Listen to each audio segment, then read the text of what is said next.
I'm Jake Sanderson. I'm Tim Stützle, and you're listening to the Locked On Senators podcast. Your Locked On Senators, your daily podcast on the Ottawa Senators. Part of the Locked On Podcast Network, your team every day. What is going on, folks? Welcome back to another live watch party with the Locked On Senators podcast. I'm your host, Jack Richardson, set to bring you reaction to the Ottawa Senators visiting the Detroit Red Wings in a massive, pivotal, playoff-implicated game. I can't wait to talk everything about this game. Yesterday was crazy. 2 defensemen go down. 2 new guys are up. One of them is a guy I've been asking for the Sens to call up all season. I am stoked to watch Carter Yakamchuk's NHL debut with all of you here on YouTube. Before we get into the game, want to let you all know, as you know, this is brought to you by the friends that we have over at the Glebe Central Pub. The heart of the Glebe is epitomized at the GCP. We had a great weekend there. The Sens have a lot of home games down the stretch, I believe 6 of 8 in April. They are going to need all of our support, and the best way to get to and from the CTC is to go to the GCP. Use that Sens shuttle. Again, the best way, especially to leave the rink. You get right back downtown, right back to having some nice drinks and food at the GCP. Live music on Saturday nights. The vibes are not comparable, and they are, in fact, free at the GCP. So check out our friends in the heart of the Glebe, 779 Bank Street, and tell them Locked On Senators sent you. All right, folks. Carter Yakamchuk making his NHL debut. Jorian Donovan as well. A double call-up, a double debut on the back end. It looks like they're going to play together. The Sens put out their projected lineup. It looks like they got them both in the third pairing. Expect those to be very sheltered minutes. On the road here, back-to-back against a rested Detroit team. All of the odds point to this not being a game in the Sens' favor. I know Detroit's slightly favored on FanDuel. There's something, though, about this Sens team, man. The way they defended last night, the way they kind of buckle down when they need to and play their structure. You know, they are not just down 2 defensemen. This is the 5th and 6th call-up, it feels like, in the last little bit. All the injuries, 5 defensemen are injured right now on the Ottawa Senators. I just have faith. I have faith they're going to find a way to play their game here. All the forwards are healthy. I have a feeling it's going to be one of those games where the big boys have to come through, looking to Stützle, Tkachuk, but we'll talk about all that. Exact same setup as last night. I'm going to have Callum Fraser with the Ottawa Citizen and the Ottawa Sun join me in the first intermission, and then Pilsy will join for the second period. So it's just me for the first period here. We'll walk you through this one. And there's Carter Yakamchuk and Jorian Donovan walking in to their NHL debuts. And boy, like, obviously all eyes are on Yakamchuk here, mine included. I have been, like I said, asking for the Sens to call this guy up for quite some time. But even a guy like Jorian Donovan, like, hell of a spot to be making your NHL debut. He's been drafted. He was drafted a few years ago, developing slowly, kind of a, you know, an eyebrow-raising pick in the way that you're like, oh, okay, you know, son of a former Ottawa Senator, Sean Donovan, who was with the Sens player development team at the time he was drafted. Very cool moment for Donovan, so we'll get into all that. We'll talk to that to Callum about that in the first, but I'm very curious to see how they play tonight because, you know, Lassie Thompson, who got hurt last night in New York in his debut this season, had very limited minutes, but it's always interesting to see a guy who hasn't played under this coach and just kind of see how they look with the staff and the system and everything. And there's the rookie lap for Carter Yakamchuk. Like I said, though, yeah, all eyes on number 58 here, his NHL debut, the 7th overall pick, the very first draft pick made by Steve Staios, by this ownership group. Remember that. He was the result of that completely, you know, wasted season where DJ Smith was fired, Pierre Dorion was fired. The Sens drafted 7th overall in that draft and got Carter Yakamchuk, man. And I'm just so stoked for him to make his debut in a game that you can't get a higher stakes regular season game than this right now. Maybe it's game 82, maybe the next 12 after this, or the next 11 after this are even more high strung and more important. And they could very well be. But in terms of playing a team this close to you in the standings, this high pressure of an environment on the road, back to back, I mean, you can't ask for a more pressure-filled situation for an NHL debut for a defenseman other than the playoffs, I guess. And I don't think that's a bad thing. I really don't, because like I said, this is a top 10 pick. Carter Yakamchuk is a high draft pick, and he's 20 years old. He's very young. I'm not expecting him to kind of change the team. But when you're that good of a player to be drafted that high. You should be expected to be okay in these situations. And the team knew what kind of defensive identity they were trying to build. Like they hired Travis Green a couple months before they drafted Yakamchuk. They didn't draft Yakamchuk thinking he's going to turn into a shutdown defenseman. They drafted him for his offense on that blue line, and they're showing a highlight of his preseason goal in his first preseason, couple one-timers and goals in Belleville this season, where he's really starting to pick it up. I believe he has 11 points in his last 9 games. And there's Jorian Donovan, 2-time Memorial Cup champ, I believe. And yeah, so those two together, I'm very curious how much they're going to play, just given how much the other 4 played, how the unfamiliarity with those 4, right? It's going to be, I believe, Spence and Matt and Palo, and then Clevin and Zub, and then Donovan and Yakamchuk. I'd love to see Yakamchuk on one of the power play units. All due respect to Tyler Clevin, I just think if those guys aren't going to play a lot at 5-on-5, it's got to be on the power play to save minutes for Spence and other guys. And I think Yak can actually thrive on the power play tonight. And the special teams against the Red Wings is always a key part of the game. And they're showing Shabbat's injury from last night. Obviously, just like getting hit with the injury bug like this at this time of the season is brutal. The good news, and the reason I'm not like pressing panic button, and I don't think a lot of Sens fans are, you spent some time reading some stuff today, talking to your friends, family who are Sens fans, how they're feeling about everything. It's because Sanderson is close. He's not out for the season, maybe miss the next couple games, maybe, but he's closer to returning than not. We'll have to see on Shabbat and the rest of the defensemen, which are significant losses, Shabbat especially. But the fact that Sanderson is close makes this feel a little bit less like a doomsday situation for the Ottawa Senators, in my opinion. And I think all day, it helped that they played last night, but all day the nerves were playoff-like. This is going to be a big game. But I want to point out, before this one gets started here, this is a bigger game for Detroit. Big picture-wise, season-wise, they've been slipping. They were up there with Tampa at the top of the division before the Olympic break. And you ask a Detroit Red Wings fan, March is their November for the Ottawa Senators. They just can't play well in the month of March. They choke year after year when they're close to a playoff spot. They are they're a longer playoff drought than the Sens were in that they ended last season. So there's a lot on the line for the Detroit Red Wings tonight, coupled with all the injuries on the Sens blue line. Dylan Larkin, their best player, is coming back tonight. The excuse count is at 0 for the Detroit Red Wings tonight, and I feel like if you want to go that route for the Sens, it's at an all-time high. You just played, you're in your 5th game in 7 days. But all that being said, they're not that significantly of an underdog because I think the Sens are a better hockey team. Linus Ullmark getting the start. He was rested last night, didn't play, so he should be fresh. He should be great to go. Good to go tonight. I think it'll be a great one. But like I said, I think the pressure is on Detroit more than it is on Ottawa, 100%. Even just in general, making the playoffs, right? Like, you want the Sens to make it again, but considering how some of their season's gone, how they played of late, how strong the East is, you can kind of say, you know what? They get 99 points and don't make it. That's okay. They made a charge here at the end of the season. The Red Wings were comfortably in a spot before the Olympic break, like I said, and they have fallen. I believe they're 4-4-2 in their last 10 games, sitting just 1 point ahead of the Ottawa Senators. And we're almost set here. It looks like we're going to go our next commercial break, and then the puck will be down at Little Caesars Arena. Now, I should point out the Sens are 0-3 against the Red Wings this year. An overtime loss and 2 overtime losses and a regulation loss. So they have not beat the Red Wings this season. And you go through those games, the first one in January against, at home, Maryland just had a stinker of a game. And they played well, got goalied, lose that one in regulation. The next one was a back-to-back in overtime. They lost. James Reimer's first game as a Senator. Didn't quite have their best in that one, but got a point. And then the overtime one was the last game was right after the Olympic break. The first game, weird one. Kind of a weird game, 2-1. It was that game where only Olympians had points. Kind of a strange one. In that one, I think for both teams, you could say.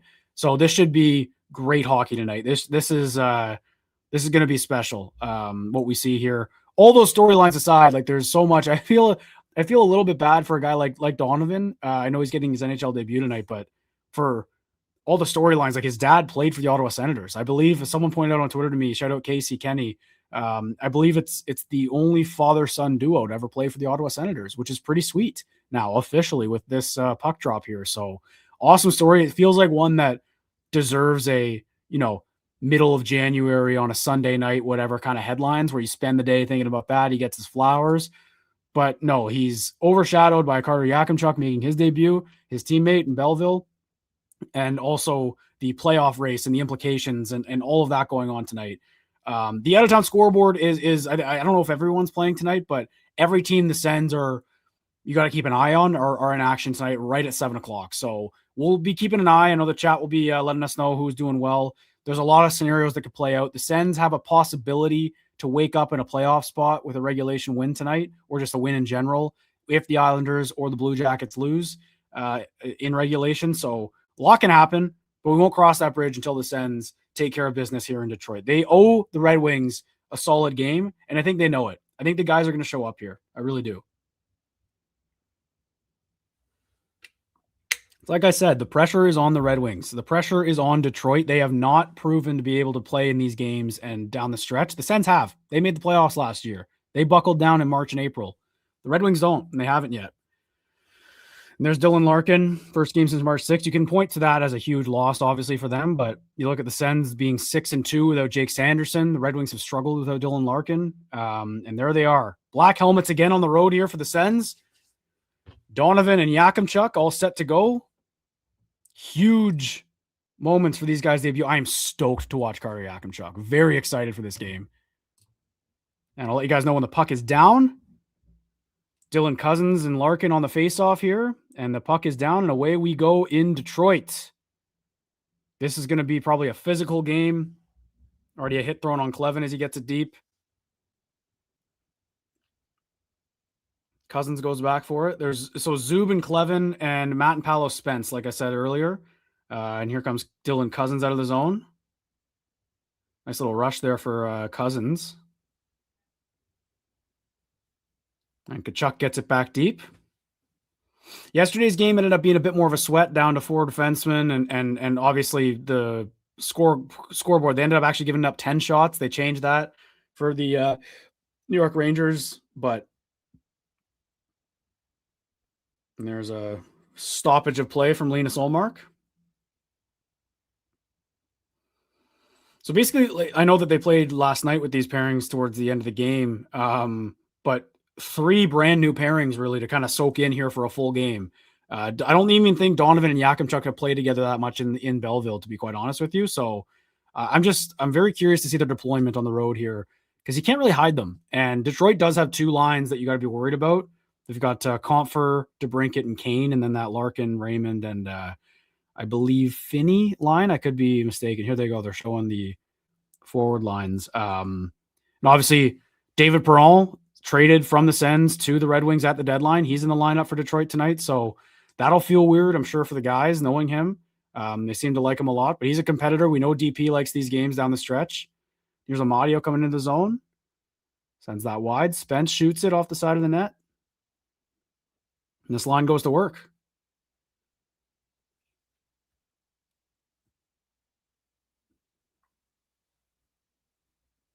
And there is Carter Yakamchuk and Jorian Donovan. Or no, that's Clevin. Okay, so there you go. That's a double shift situation for Clevin, I think. Playing with Yakamchuk. So there's their first sign there of working the bench. Donovan doesn't really get a regular shift right out of the gates here. But Yakamchuk does, so he's out there. And he I don't know, he didn't make a play there, but he was in a good position defensively, and the Red Wings don't make a pass. Don't connect on it. And there's Donovan and Spence. Okay.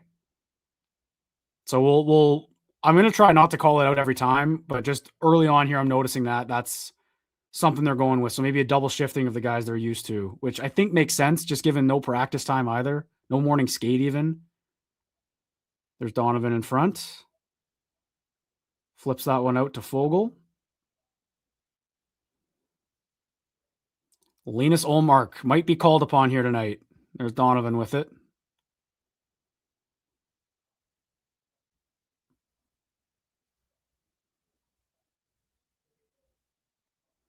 And the Sens, there's Matt and Paolo. Had to rush back to get that. Yakamchuk out there again. I think everyone is going to play with everyone on this blue line. I really do. And here come the Sens. Cousins, Greg, and Tkachuk into the offensive zone. Tkachuk on it. He lost it.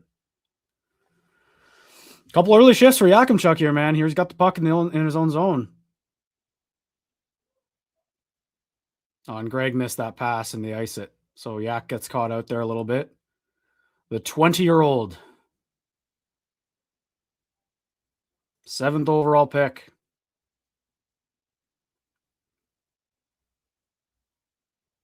Couple plays, couple puck touches early for those guys is big. Feels good, probably get the nerves out of the way. First NHL shift, man. Big deal. And there's a stop by Ullmark. So on top of the new defensemen, they've got 4 righties still in the lineup. The lack of left shot D is really troubling with Chabot and Sanderson down. Ullmark is 9-2-3 in his career against Detroit. Like to make it 10-2-3 tonight. There's Raymond. That goes high. Top line out for Detroit.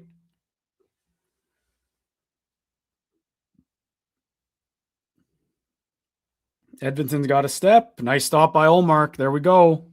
That's what you want to see. We got some rough stuff already.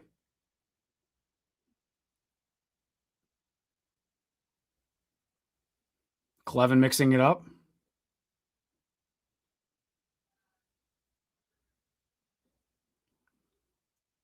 Larkin going to the ref already.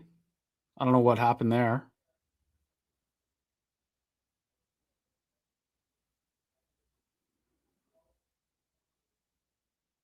Raymond just took a huge dive there.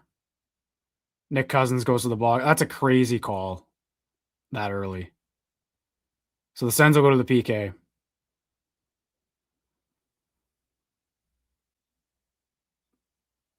Like, come on. You can't call that. Like, he's ducking his head like he's hurt. That's crazy.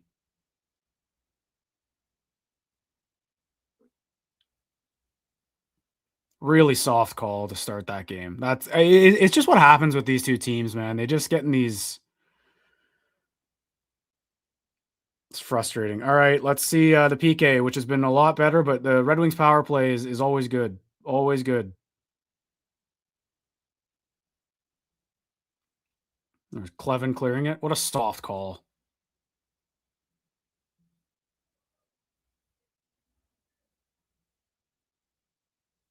Here comes Sider.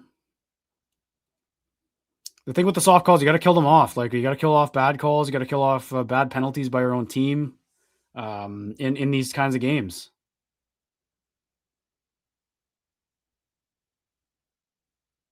There we go. Clevin gets it out. Pinto's got a bit of a step here.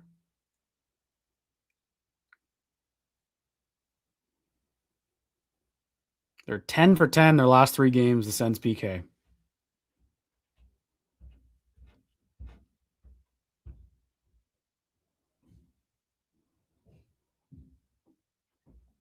Kane's got it. Bouncing around. Nice play by Greg, and here come the Sens. Lots of time for Ridley Gregg. And nice smart play. Pulls it back to Jordan Spence. And he sends it back up to Greg. Gets a good shot off, and he's still on the puck. Nice kill by Ridley Gregg. He just ate a good 25 seconds there.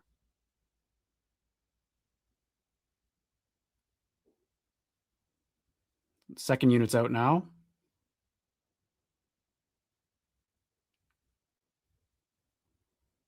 Got 15 seconds left. There's Justin Falk. They got him at the deadline. DP's got it. Oh, he wired that high and all the way out. Good kill to start. Good kill to start. Killed off a bad penalty call. There we go.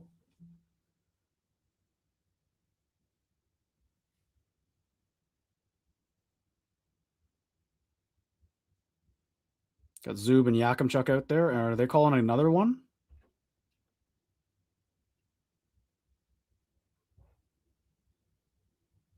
What was the whistle there?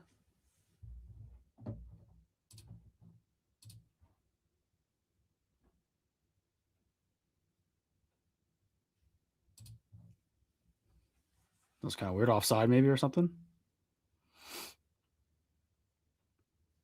Fourth line out.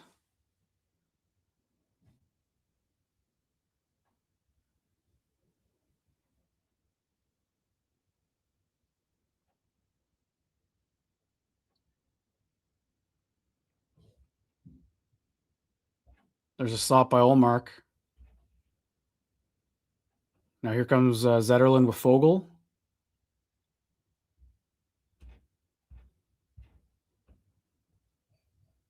Good forecheck. There you go. Fogle close to it. Great hit by Eller. Here's Matt and Palo.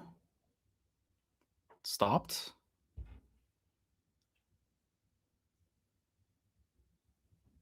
It's a good shift. They're still forechecking. There's Batherson. Great feed over to Timmy. Clevin. Good shot on goal. Good shift there. There we go. That fourth line, they set that line up. Great work. Nice save by Ullmark early. He looks like he's tracking it.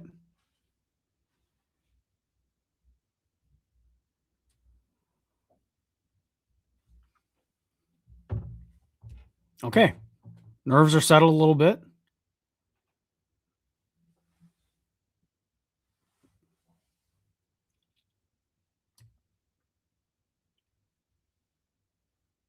Good PK. Good PK. What are we thinking here, folks? Think that's good? Think we liked what we saw? Not bad so far from Owen. I think I agree. Nerves have settled a little bit. New guy's got a couple touches. Yakamchuk is clearly getting a lot more ice than Donovan so far. And I don't mind that. We'll check after the first period to kind of see.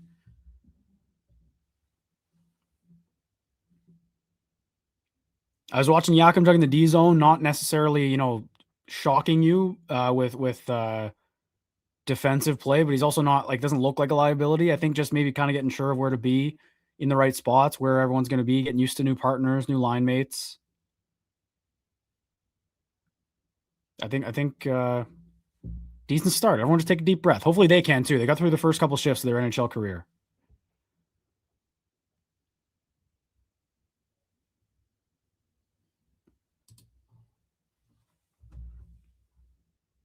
They looked pretty good. I think for Yakamchuk, there's worse defensemen on the team to learn from. Like Spence and Zub are gonna hopefully be the guys he's playing behind next season if he's able to make the jump. Matt and Palo too.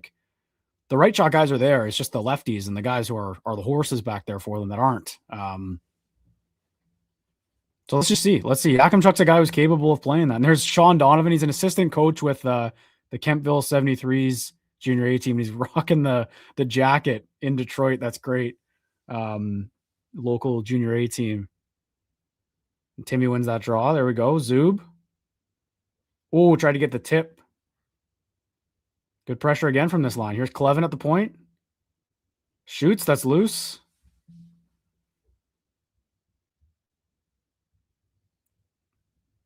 And Timmy sends it deep. Good couple shifts early from Stutzla, Giroux, and Batherson.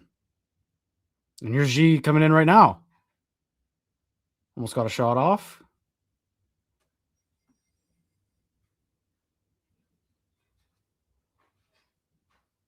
Kane brings it up, and he just iced it.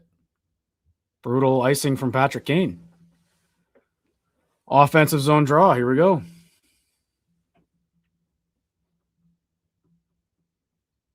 I'm already liking what I'm seeing. This feels like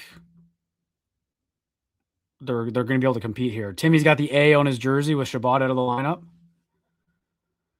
Said that a couple times this season when Kachuk was out as well. He was wearing it. And Cousins loses the draw in the O zone.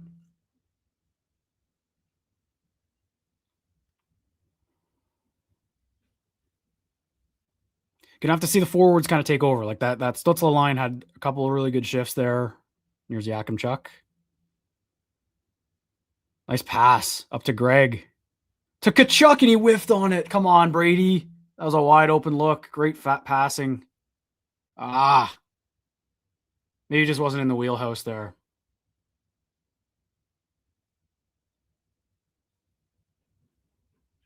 Red Wings are in the ozone now. Good play by Tkachuk. Yakamchuk and Tkachuk. Oh, a little turnover there from Nick Cousins.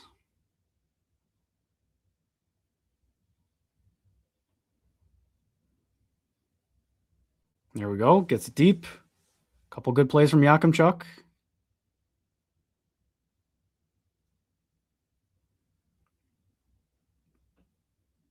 And it looks like the Red Wings just took a penalty there. Nick Cousins drew a hook. So the Sens will go to the power play. Who is on the power play? I wonder if they keep Spence. I would love to see 58 just because it would be the coaches just being like, let's see what they got, you know? No sheltering this kid. Nick Cousins does a good job drawing that. Maybe not a strong call, but we'll call that a makeup one. Brady just whiffed on that. It was a good pass by Greg, and that was a nice outlet from Carter Yakamchuk to Ridley Gregg. All right, and here they go. Top unit. Who's out there?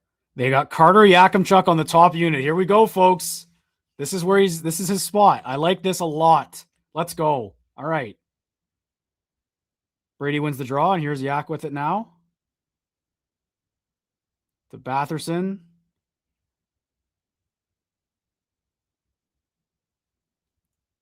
And Brady turned it over there. I like that they're putting him on this unit. Why not? Why not? This is where he's going to succeed. This is his spot if he's going to, you know? And this power play kind of needs a bit of a jolt. The top unit especially didn't really have a lot going for it since Sanderson's been hurt. So maybe they get something here. Here we go. Cousins. Down to Timmy. Cousins shoots. It's blocked.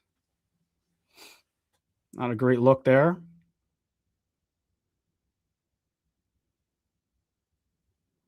Now Spence comes out. Unit 2 out already.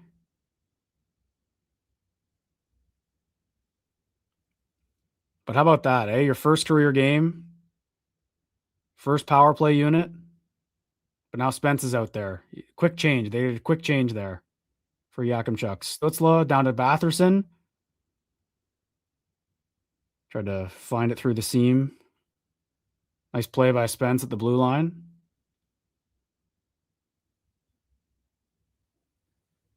Not a ton doing on that power play.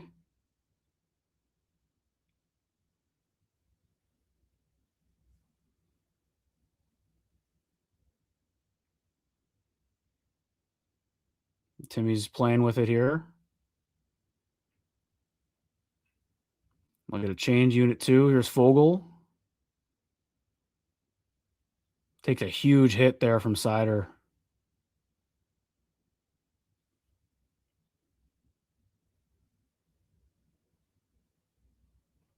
Ten seconds left now. Okay, decent power play. Not great. Not bad either. Zetterlund with a steal behind the net. Oh, boy.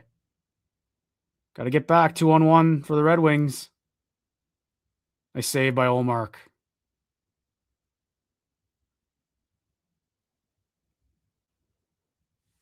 That was a good save, man. That's a big chance right after the penalty.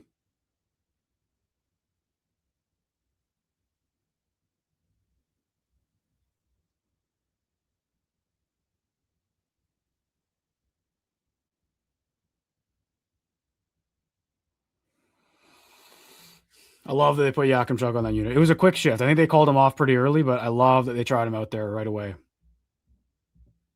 Because, yeah, that top unit needs something until Sanderson gets back. They've really, I don't know what the numbers are, but Pinto scored on the power play last game for Unit 2. They've kind of struggled to get it going a little bit. The Brinket's got it behind the net. Up top in the slot. Blocked again. Here comes Amadio. Nice chip. Couldn't catch up to it. Spence with a shot. And some feet. Oh. Almost got loose there. Here's Spence again. How good has Jordan Spence been? Zub gets blocked. Just 3 shots apiece here. A lot of laying the body on the line. There's Fogle. In on Sens legend JBD. Raymond falls down again. And Olmark freezes.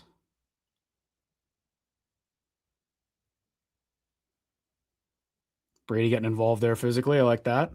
He likes going after Raymond. He likes to pick on Lucas Raymond over the years.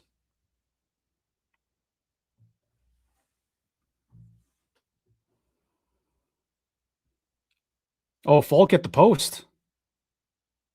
Okay, that was a good chance. I didn't realize that. That was a good look.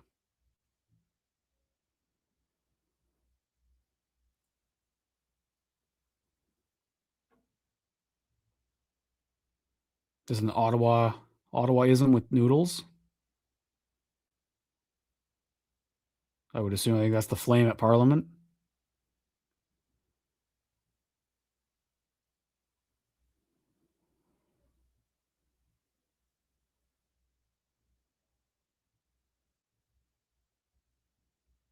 No, we're in commercial break. My bad.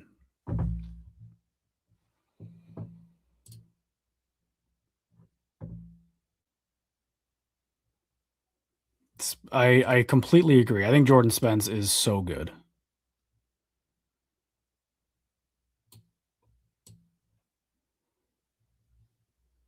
Yeah, I think I can see that a little bit, Dakota, but they know how to win when they're on the second half of back-to-back, so I'm not too worried. And I like the updates for the out-of-town scoreboard. We'll do that in the intermissions. I'll go around the league and kind of point out who's losing, who's winning, the implicated games for the Sens. There's just so many to keep track of that I'm not going to focus on one game. There's so many that could impact them. Even Pittsburgh is even the Islanders, the Blackhawks. There's just so many games tonight. Got the Canadians, and these are games for the Red Wings too. Both these teams are going to be curious about what's going on there. Most goals in first 9 games since joining the Sens since the lockout. So Heatley had 8, McCulloch had 6, Bobby Ryan had 6, and Warren Fogle. That's a good list, man. That's a good list of wingers to join. Pretty prolific goal scorers in Sens history. Can he keep it going? I've loved his game.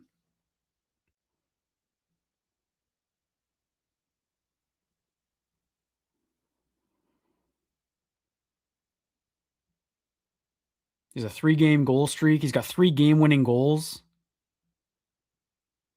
since being with the Sens.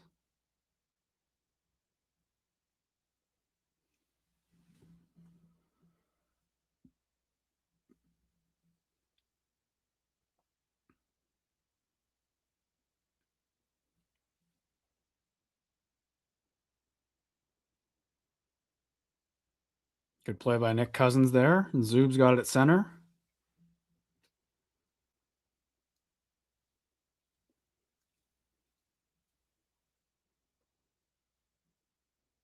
And the Red Wings ice it. There's Donovan out there again.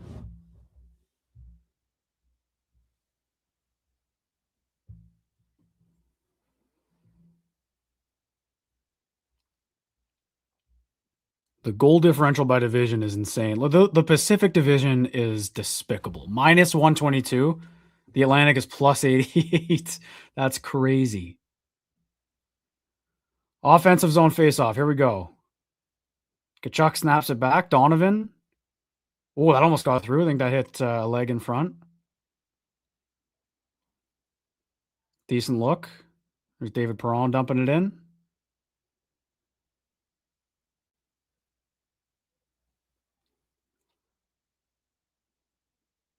Another save by Olmark. I think he's going to be busy tonight. I don't think the shot suppression, they've already got 6 here. I don't think it's going to be as high as last night. I'll put it that way.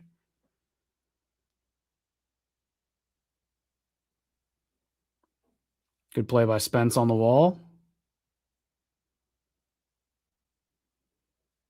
He's battling there.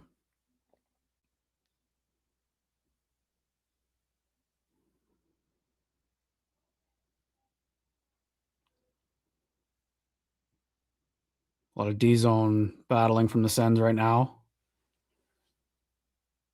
Oh, that deflected in front. Olmark stopped that. Weird camera angle right now. Oh, and the Sens are going to get another penalty. Is this going to be a ref show again, man? Like two soft calls either way. Is it just going to be a special teams game? Trip. I guess that was a bit of a trip by Spence, but yeah, I get why that's a call, but just like put the whistles away, man. God.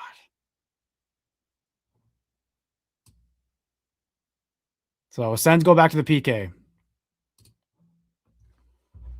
when we get back. Definitely starting to look a little bit like they played last night, but a lot of hockey to go. Most important player on the ice did not play last night for the Sens, and Olmark. I think he looks pretty sharp early.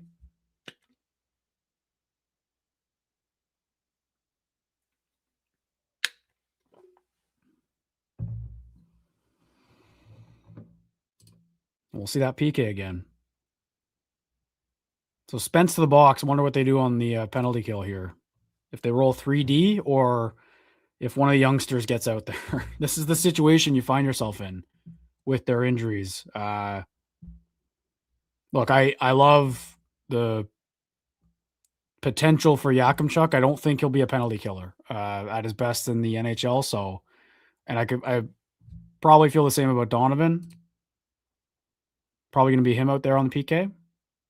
We'll see. They look good, though. The last penalty kill looked good.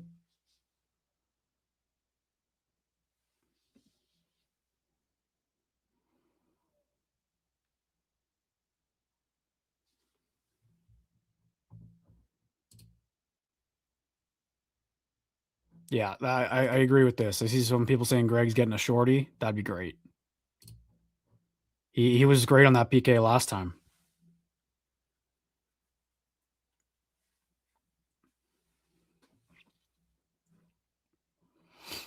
Can't believe the Red Wings made 25 straight playoff appearances and have now gone on this nine straight, missed the playoffs. Crazy. And it's insane that it's on the line here now. Like, they are not in a playoff spot as of right now. They won the draw there. Sider, stopped by Olmark. Good save.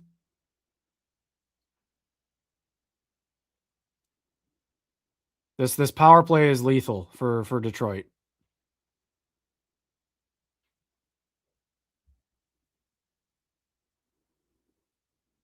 They're snapping it around. Nice stop by Olmark on DeBrincat. Sharp angle shot. We'll take that. Shots starting to pile up for Detroit. 8-3 right now.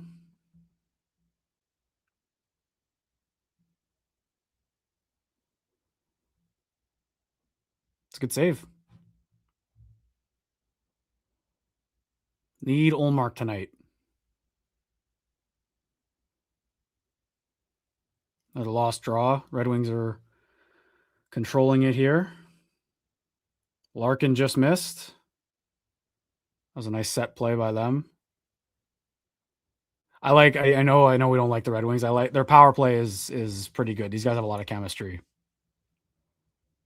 Yeah, they're kind of cold right now. 2 for 17 their last 7 games. That's not great.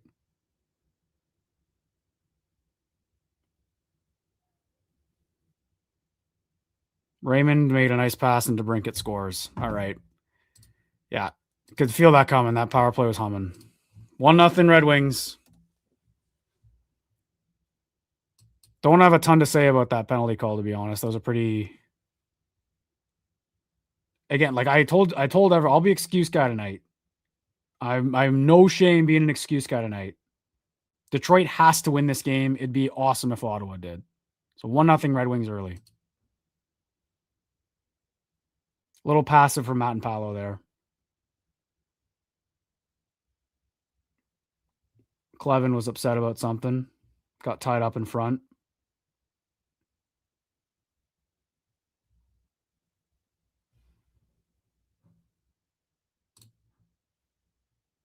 I hate to brink it. 9-3 on the shot clock. Are they challenging? Challenging for offside? No way. Offside on the entry?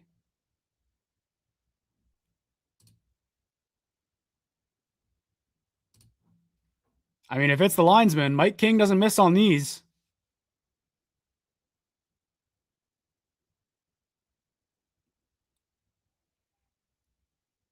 He put himself offside. Patrick Kane put himself offside. That's not possession. He dropped that off. That's offside. Right? I mean, that freeze frame is pretty...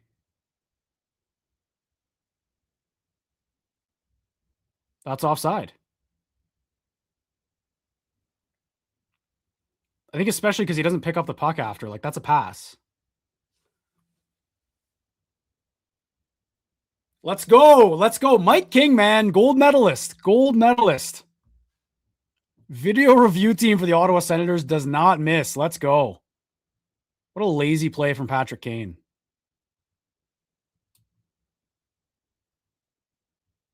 All right. All right. Let's take that as some life. Let's go. Brutal offside for Kane. He's staring out there in the abyss.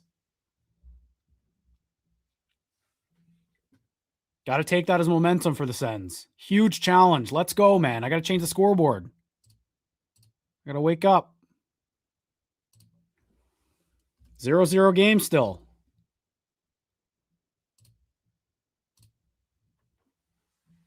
Okay, that's a little bit of wind in the sails here, because that was a nice goal, but Kane just a lazy offside.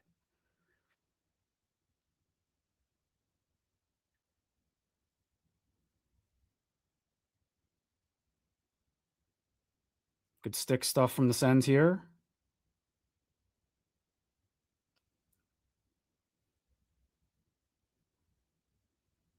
Here comes Amadio and Greg. Oh, here we go. Ridley Gregg. Breakaway. Ridley Gregg. Off the post. No. Ah. Great try.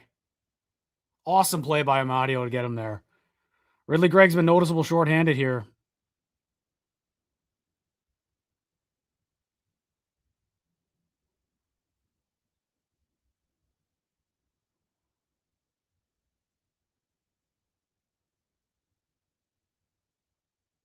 Is that not a penalty on Perron? He just took down Amadio.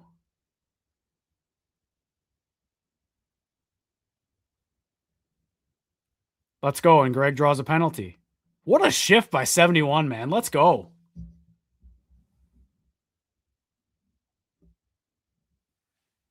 Great work.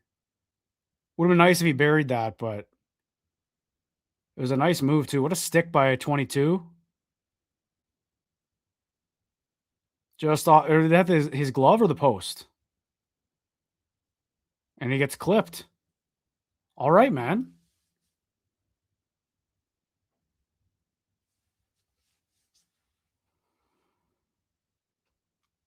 What a shift by 71. Now sends the power play. Yakamchuk back out there with the big boys. Here we go. This is the momentum swing we're talking about. Answer right here. Answer that challenge. Timmy loses the draw. And Kachuk keeps it in. There we go.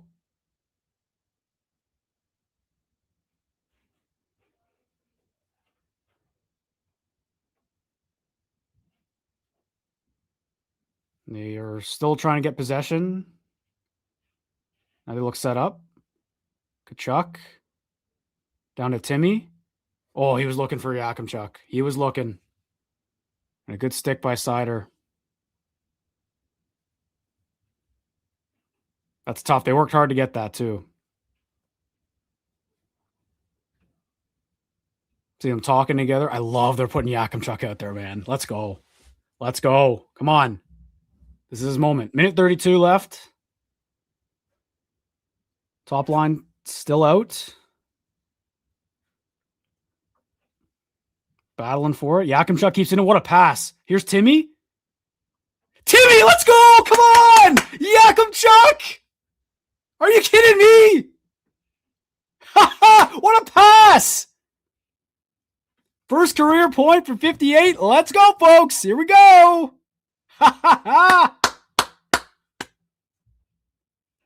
And Tim Stützle stays hot. Oh, my goodness. Let's go, man. That's why you put him on the power play. What a pass. Between the legs on the blue line. Let's go. What a feed. Oh, did Brady tip that? Tkachuk tipped it. Let's go. Yakamchuk to Timmy to Brady. Great tip. The big boys show up. Woo-hoo-hoo! Here we go, folks. Here we go. 1-0 Sens. Power play goal.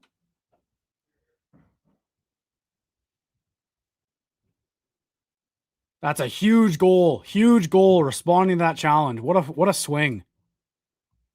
I can't believe that pass from Yakamchuk. Are you kidding me?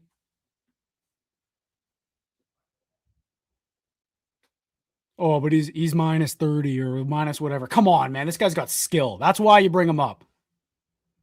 What a play. Huge moment. Carter Yakamchuk gets a point in his first period on the power play. And the Sens are up 1-0.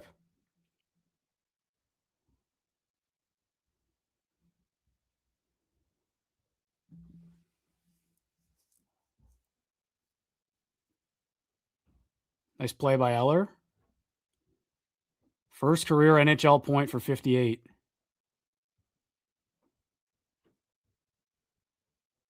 Wow. I'm stunned. I'm stunned. What a play by the kid.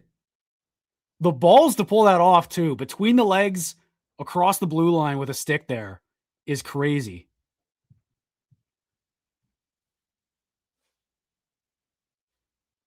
You can see Spence there telling him good play. I think he was saying it was a little risky.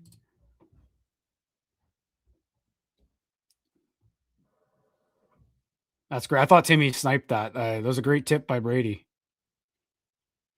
And the two, they needed to show up too in this game. That's a great start for them.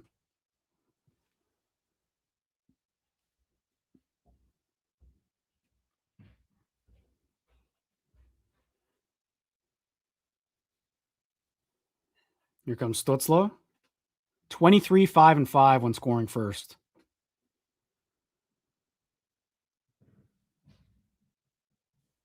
I can't believe Yakamchuk got a point. I mean, can't write it better.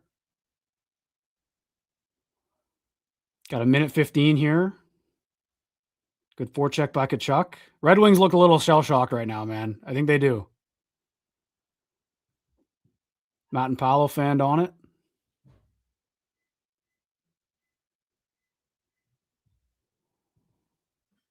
And here's Yakamchuk again.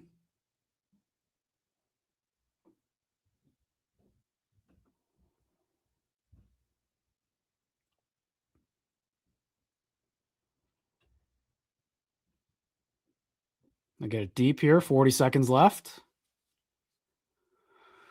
Wow. All right. Let's get to the intermission here.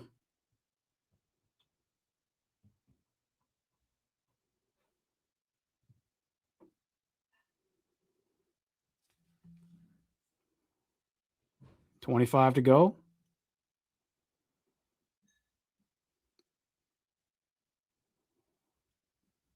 Good work by Amadio in the neutral zone. Nick Cousins as well. 12 seconds to go.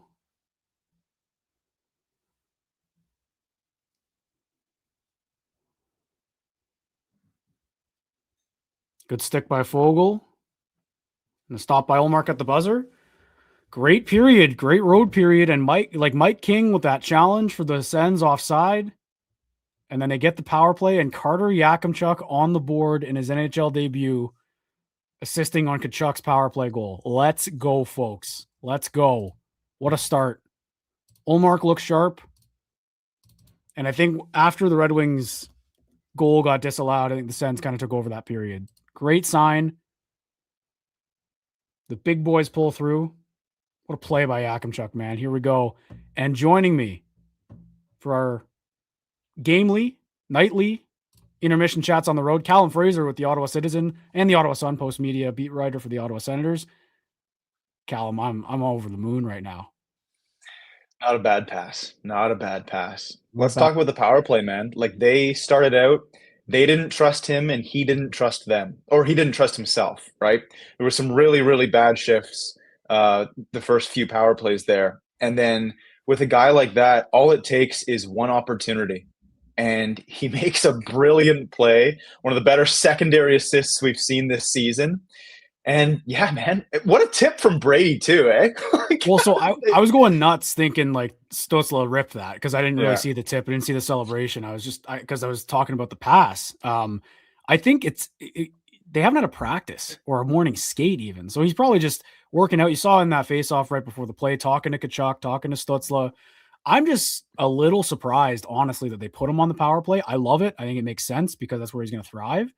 But kudos to the team because I think no other options really. You save Spence Clevin at 5-on-5 too. I mean, what a debut! What a start for his NHL career here with that assist. It was an awesome play. I know he didn't get a morning skate or a practice with the team, but like let's remember he spent around like 10 or 11 days with the NHL club, Olympic break, and into actually the restart of that regular season. And those practices, I attended a few of them. They were long, very long practices. They did a lot of special teams work. And they also did a ton of like 5v5 scrimmages where Travis would stop the play, yell at a few players, talk to them. And then we talked to Carter Yakamchuk after, and he said, you know what, like this has been amazing because we're looking at video after every practice. Like I'm getting a lot of pointers from the coaching staff. And I've made this point a couple of times when we've talked about whether or not he should be up with the NHL club, but like the -30 in the AHL only shows you so much. This is the best defensive team in the National Hockey League. Why would you not want him to be up in this this environment and this structure, right? Like I think he was all right 5-on-5. I think he was good at making the simple play, whereas Jorian Donovan, really lacked confidence, I thought, with the puck and had some pretty easy outlet passes that he kind of flubbed. And maybe he'll get better as the game goes on. We'll see. But Yakamchuk, whereas he didn't really like wow me at 5v5, he was in the right spots and looked really calm. So that's a pretty impressive period, actually. Again, despite that power play not looking that great the first few, runs there, and then it only takes a little bit of time and space. And he didn't have much, but yeah, what a play. I'm just more taken aback by like the balls to make that kind of play. Like that's what this kid was drafted for, right? That offensive instinct, that offensive, awareness that he's got, and stuff you can't teach. Like that's a given talent where you're able to have a feel for where everyone is on the ice, and that could have been a pizza going the other way and a breakaway, and maybe he knows that. I'm sure that's not a play they want him making all the time, but when you've got that kind of talent, like Stützle is really the only other guy on this team that makes plays consistently with that kind of dangerous type of play, I guess. And I'm shocked that he was able to make that with that confidence. All right, I wonder how much that he recognized that the guy that was supposed to be on him at the quarterback position, like his positioning for that pass, like it was actually like a smart pass. It didn't seem like it was actually that risky. It wasn't careless. It wasn't careless. No. Yeah. Like, yeah, sure. It's a blind pass up the middle of the ice, game still tied 0-0, and it could have, but I think he knew where his man was and he was on the right side of him. And yeah, really, really great play. It's one last thing on it. It's a good instinct because as a penalty killer, you're looking at the guy you're defending, and when he's, back to the play on his backhand on the blue line, you're not really expecting him to make that kind of play. Yeah. So maybe he's not as dialed in defensively, and Yakamchuk knew that. And then Timmy makes a nice shot. Brady with a great tip. The big boys getting involved early. I thought the PK looked great. Let's shift gears here. I know that play comes back. It was a nice pass and play by the Red Wings. It's a good power play, but I thought really Greg looked good on the PK. Let's talk about the challenge though in Mike King before we get to maybe their Oh my structure and stuff God. like that. This guy doesn't miss. Yeah. I don't want to toot my own horn, but I knew that was coming back. Anyway, Did you call that real? Okay. Yeah, nice, yeah, nice. yeah. Like really bad play by Patrick Careless Kane. play by Patrick Kane. So careless. Yeah, Mike King is probably like, what do you think his wins above replacement is this year? Like 3? we love calling him Olympic gold medalist Mike King because he was the United States goalie or video coach for the Olympics. So every time a challenge is made now, he is gold medalist Mike King to us, and it's vital. And offsides are never wrong when teams challenge typically, but just catching that quickly, like the momentum, you could feel it in the game right from that on. I think the Sens really took over that period, and you got to credit Mike King, give him an assist on that goal. Yeah, let's talk about the PK you mentioned. I think you're right in that the forwards played well. I think the D were a little bit scrambly at points. On that goal, like it's not Tyler Cleven's fault. He's got his man. Nicholas Matenpalo gets stuck between coverage, and I think a forward, I don't know who, but a forward didn't kind of anticipate DeBrincat going to that soft spot there. And Cleven kind of raises his hands up in the air and he's like, what am I supposed to do on that one? And I think the one-on-one coverage could have been a little bit better, like from Zub, and from, like I mentioned, Matt and Paolo. But overall, like, it was all right. And then that unreal read by Amadio, right? That was a purposeful lead pass, chipped it to a perfect space for Ridley Gregg, who he knew had speed to go on to, and he just gets robbed by Gibson. But yeah, I thought that the teams were kind of feeling each other out for a little bit. Like, the start wasn't as, I didn't think Detroit brought it like I expected them to. And maybe that's Ottawa, being a stingy defensive team that they are. But honestly, I thought that the first 7 or 8 minutes kind of lacked some urgency from both teams. It almost seems like they both don't want to lose this one. But then I think Ottawa was the better team probably the second half of the period. And I was ready. I'm shameless sometimes, but as soon as Detroit scored, I was like, I'm ready to be excuse guy tonight. All the excuses in the world for the Sens, let's be honest. And you talk about the urgency, makes sense for the Sens not to have urgency. They played last night, 5th game in 7 days. Red Wings have been off for 2 days. They need to be desperate. They're sliding right now.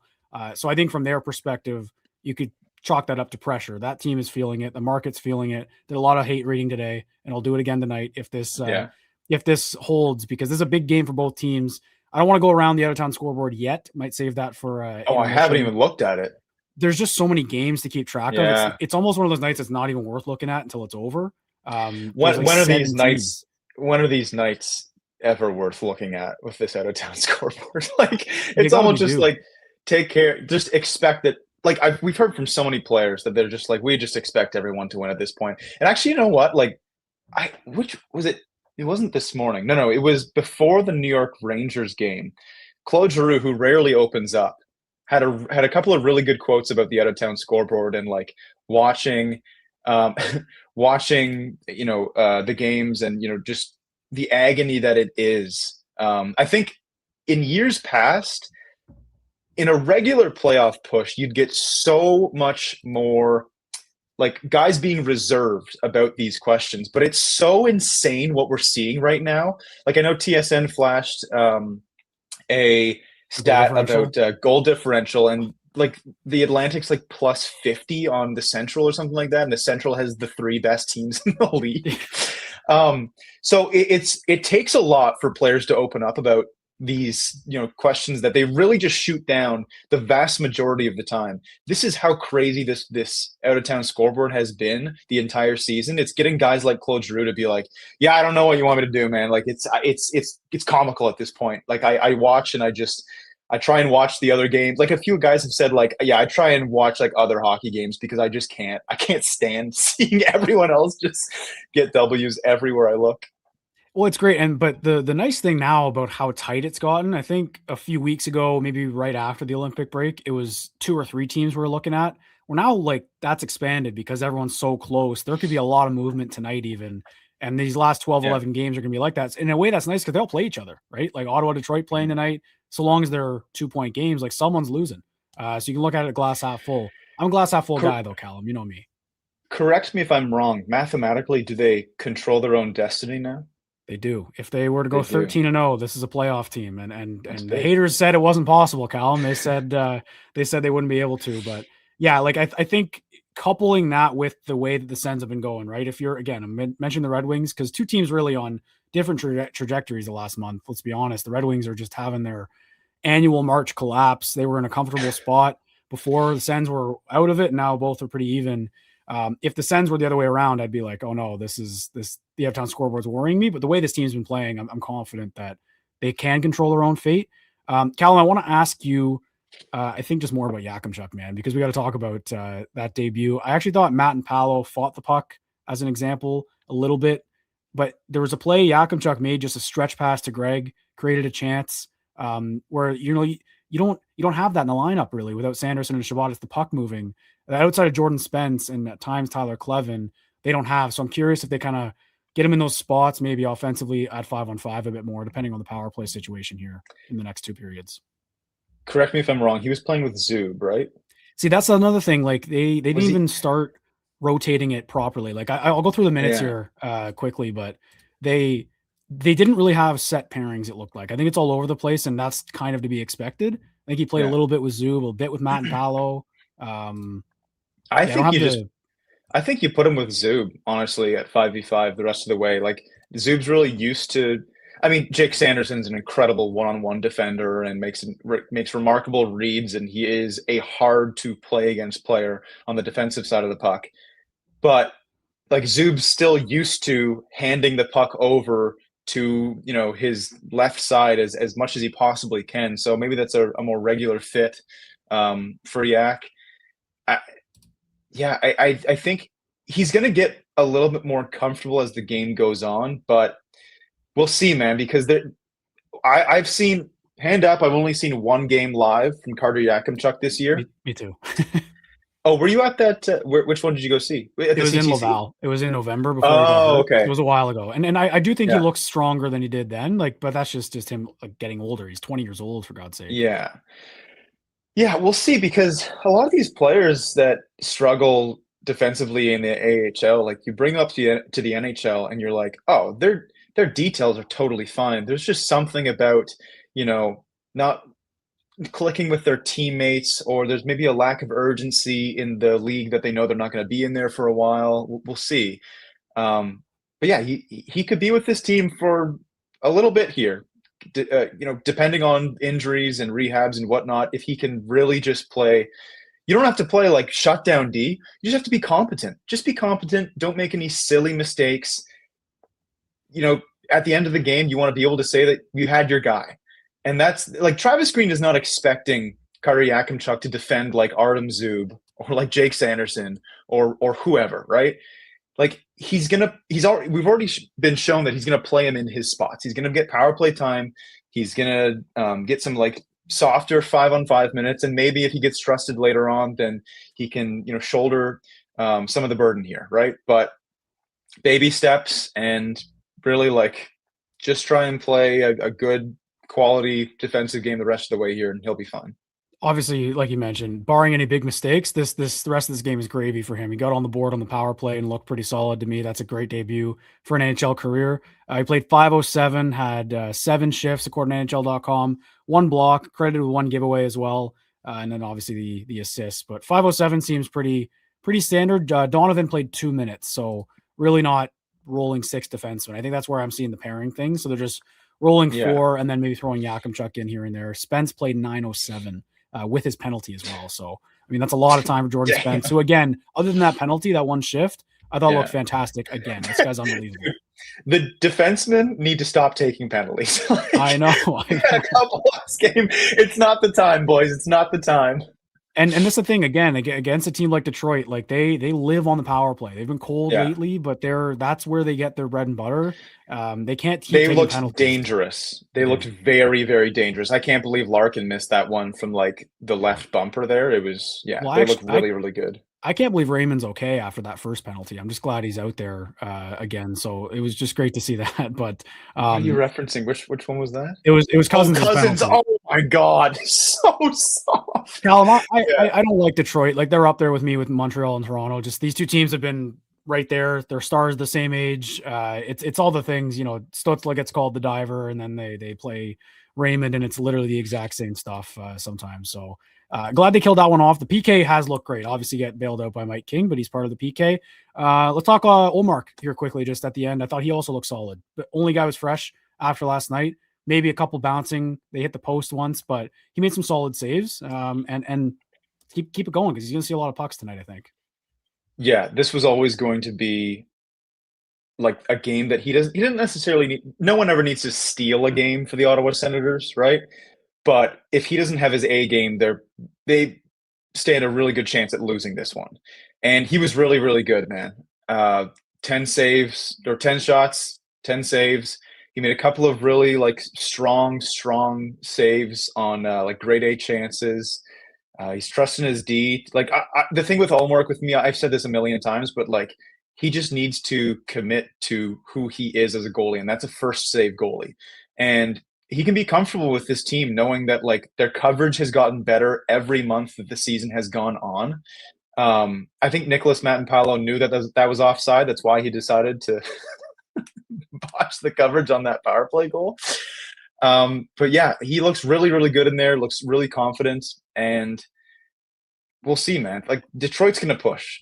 Ottawa's going to get really tired as this game goes on. And I'd be really, really shocked if they end up winning this game, they're not winning it by more than one non-empty net goal, right? Like this is going to be really tight down to the wire. So he's going to probably have to face 20, 25 more shots, and we'll see. But he looks good. And if they can clean up the penalties, right, like that's going to help him a lot. Because what Detroit had 3 power plays there or 2? Whatever, but they weren't good penalties. Like that definitely is a trip on Spence, and like it's weak, but like Nick Cousins should probably know better than to do that kind of stuff. But it was weak for sure. I'm not going to bury him there, but yeah, if they can stay off out of the penalty box, they're looking good right now. Shots were 10-5 there for Detroit in that first period. Callum, we'll leave it at that as the second period's about to get going here. We'll talk. I actually don't even know where the next road game is, so we'll talk whenever Saturday, that is. 1 p.m. Tampa. It's a 1 p.m. game. All right, we'll talk. We'll talk then. So that's been Callum Fraser with the Ottawa Citizen, Ottawa Sun. They appreciate it, Callum. Love when he's able to join for these live watch parties. Love the insight, and I love getting the little, the niche anecdotes from the locker room. Like just when they're talking to guys, getting the vibe from some of them. Like that note about Giroux talking about everything was great. About the playoff race and everything. Pilsy will join me momentarily here as the second gets underway, and obviously Carter Yakamchuk is on the board in his first period of NHL action in his career. Let's go, man. I thought he looked good. Not great, obviously. Like it wasn't like he was like the best player out there or anything like that. Wasn't expecting that, but I mean that pass was beautiful. Just risky type of play you can't teach a guy to make. That's an instinct play, and the big boys come through where they needed it. I actually don't know when the last top unit power play goal was. I'm trying to think about it. It might have been a while because I remember Zetterlund scored against San Jose a while ago. I guess Batherson probably in that game, but they haven't been as sharp, let's say, without Sanderson. So I think them getting on the board there is huge. And here's Greg in the offensive zone with some pressure early in the second. I think Ridley Gregg had a great period. Drew that penalty, had that chance. There's Greg in the slot now.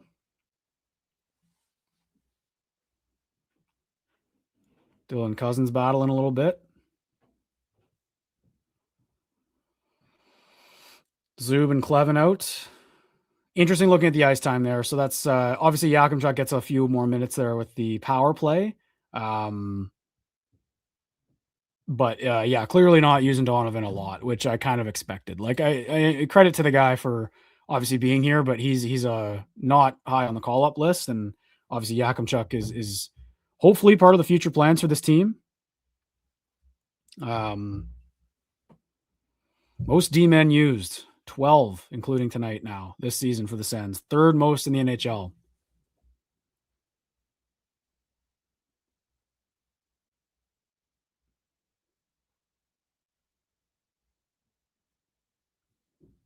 It's crazy. There was a while there where Matt and Paolo couldn't get in a game because they were so so deep and healthy the whole time, and now all of a sudden he's playing top 4 minutes.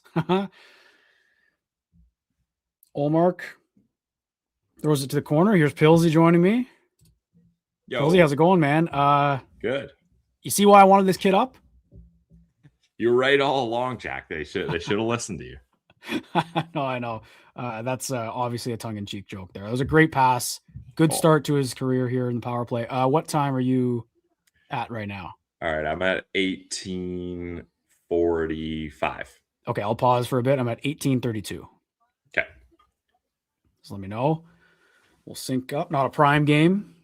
No. All right. 18:32. All right. All synced up. Yeah, a bit of a momentum shifting period there thanks to the Sens gold medalist. And I'm not talking about Brady Tkachuk.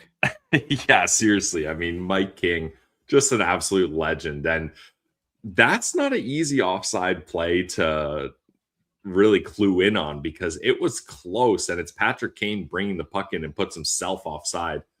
But as soon as they challenged it, and as soon as I saw it was for offside, I was like, Mike King doesn't miss. Like, this is coming back.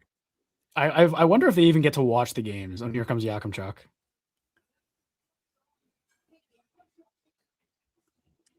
All right. Yeah, I've really liked Yak so far. I'm sure same with you, Jack, but There's a shot. He's playing his game. Like it doesn't look like he's reining in and worried or trying to just play it safe. Like he's playing his style. Because that pass that he makes, if that doesn't go to Timmy, that's leading to a shorthanded breakaway the other way. Like that is a risky pass. Such a ballsy pass in your first NHL game. Like I think I just love defensemen who look so calm out there and look like their heart rate is steady the entire time. And he really just strikes me as one of those defensemen. I think that's what I like about him so much. And here we go. A little 3-on-2 with a lot of room. Come on, rip that.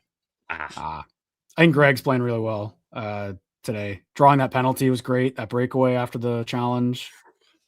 Yeah, I've liked Greg's game for sure. I thought he was going to score on that breakaway. He pulled the perfect move and even got it up a little. But Gibson's a good goalie. You got to give him credit. Yeah, and I also I was going nuts after the pass Yak made. I thought Timmy ripped it. I didn't catch that Brady was celebrating, so I was going nuts about the German. But there's a shot by Yakamchuk. I mean that's what I like the casual going up the ice. Like looks like one of those guys who's doesn't look like he's skating that hard, but can get his legs going with that big frame. Yeah, I mean, Yak definitely is not a skating defenseman. Like he's not your Jake Sanderson, Thomas Chabot, smooth skating. Oh, nice save, Ullmark.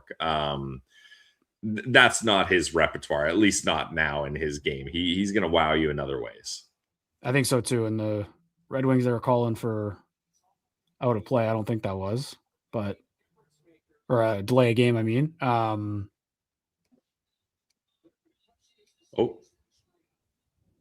is it? I thought it was deflected, but maybe not. One thing they can't keep giving this team power plays like that. No, we're good. They sliced and diced, and obviously that one came back, but they're too dangerous with the man advantage. It's got to stay 5-on-5 as much as possible. Yeah, and the Sens have the major advantage. Well, I shouldn't say major, but a definite advantage 5-on-5 analytically. So that's where they're going to have a better chance winning this game. I mean, ironically, they score on the power play, but I stop. Even with their defensemen depleted, like you still feel good about their game 5-on-5. I'm with you. Definitely. I'm liking Ullmark here. Obviously, we knew he was going to have to be busy just back to back in general, but I'm really happy with how he looks, and I think he's going to see a lot more rubber in this game. Yeah, and he's looked good. He's had to make some cross-ice saves. It looks like he's tracking the puck. He's getting rebounds. He's covering it. I haven't seen him get out to play the puck in bad situations. I really like Ullmark's game so far. So let's hope he can continue that. Because I honestly, I said in today's show, I think that's going to be the key for the Sens winning tonight is how Ullmark plays. For sure. Whenever you're down, you look to your big guys to come through. Tkachuk's Stutzla on the board already offensively, and then Ullmark's the next guy up, I think, in that category. And here comes Pinto through the middle.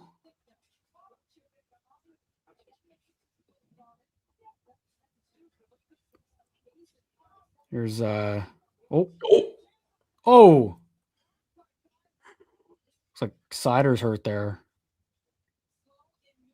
Yeah, he's still down. He's still down. He must have blocked that in a tough spot. And Sider blocks a lot of shots. This team does, actually, in general. Yeah, he's hurting. He's so good. Yeah. Here we go. Oh, I like that idea, but no one there.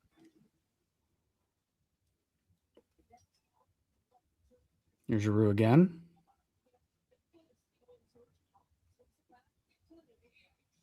So I looked at the ice time for the defenseman there in that first period. Donovan played 2 minutes. I don't think he's had a shift here in the second so far. Yeah, I actually thought he was okay. Like, was he great? No, but I don't know. I didn't think he was that bad or deserving of getting stuck on the bench here. Do you know what? I know Yak is not like a prototypical rookie. Like, he's supposed to be a guy down the line, but I think having 2 defensemen, 2 of your 6 be rookies is just so tough. That I wouldn't be surprised to see him get a McDermott treatment a little bit.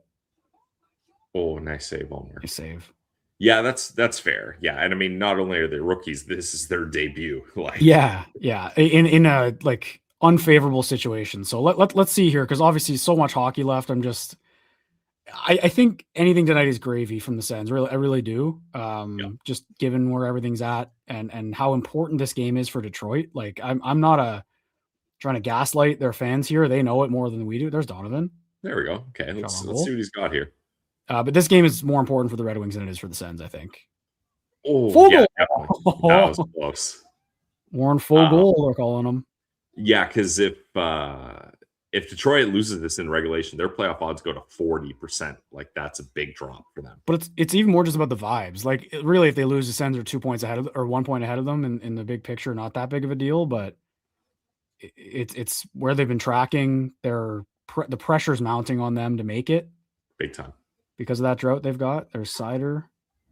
Nice save. Yep. So I think the Sens can use that to their advantage. I know they're getting outshot pretty heavily here, but yeah, Detroit definitely a different scenario for the Sens getting outshot badly like this. Yeah. There's another save. Nice stop. They did this to Boston too. Dominated the shot clock. Swayman played well, but I did some reading. You know how I told you guys I try and follow a couple accounts. The Locked On Red Wings guys are great. Yeah, I know they're pretty nice guys. And I take a look at what they're saying, and they're saying, they didn't make the life hard on Swayman in that game from their perspective. So not a lot of traffic in front. So they've just played a game sort of like the way this one's starting to unfold. And I think that the Sens can use that to their advantage. I'm not that worried. We've got a lot of out-of-town scoreboard talk in the chat. So I'm going to go take a look here, Pillsy, at like the 7 games we need to keep an eye on. Yeah. I mean, are you ready for this? I'm going to rifle them off. Yeah, let's do it. Okay, Leafs Bruins tied at 1 in the second. Habs Hurricanes tied at 2 in the second. Blackhawks 4-1 over the Islanders. Let's go. Okay, hey, any Frondell points? Let's look into that. Here, I'll look into that. You keep going. He does not have a point, no, but 4 unanswered from the Blackhawks. Islanders scored in the first minute.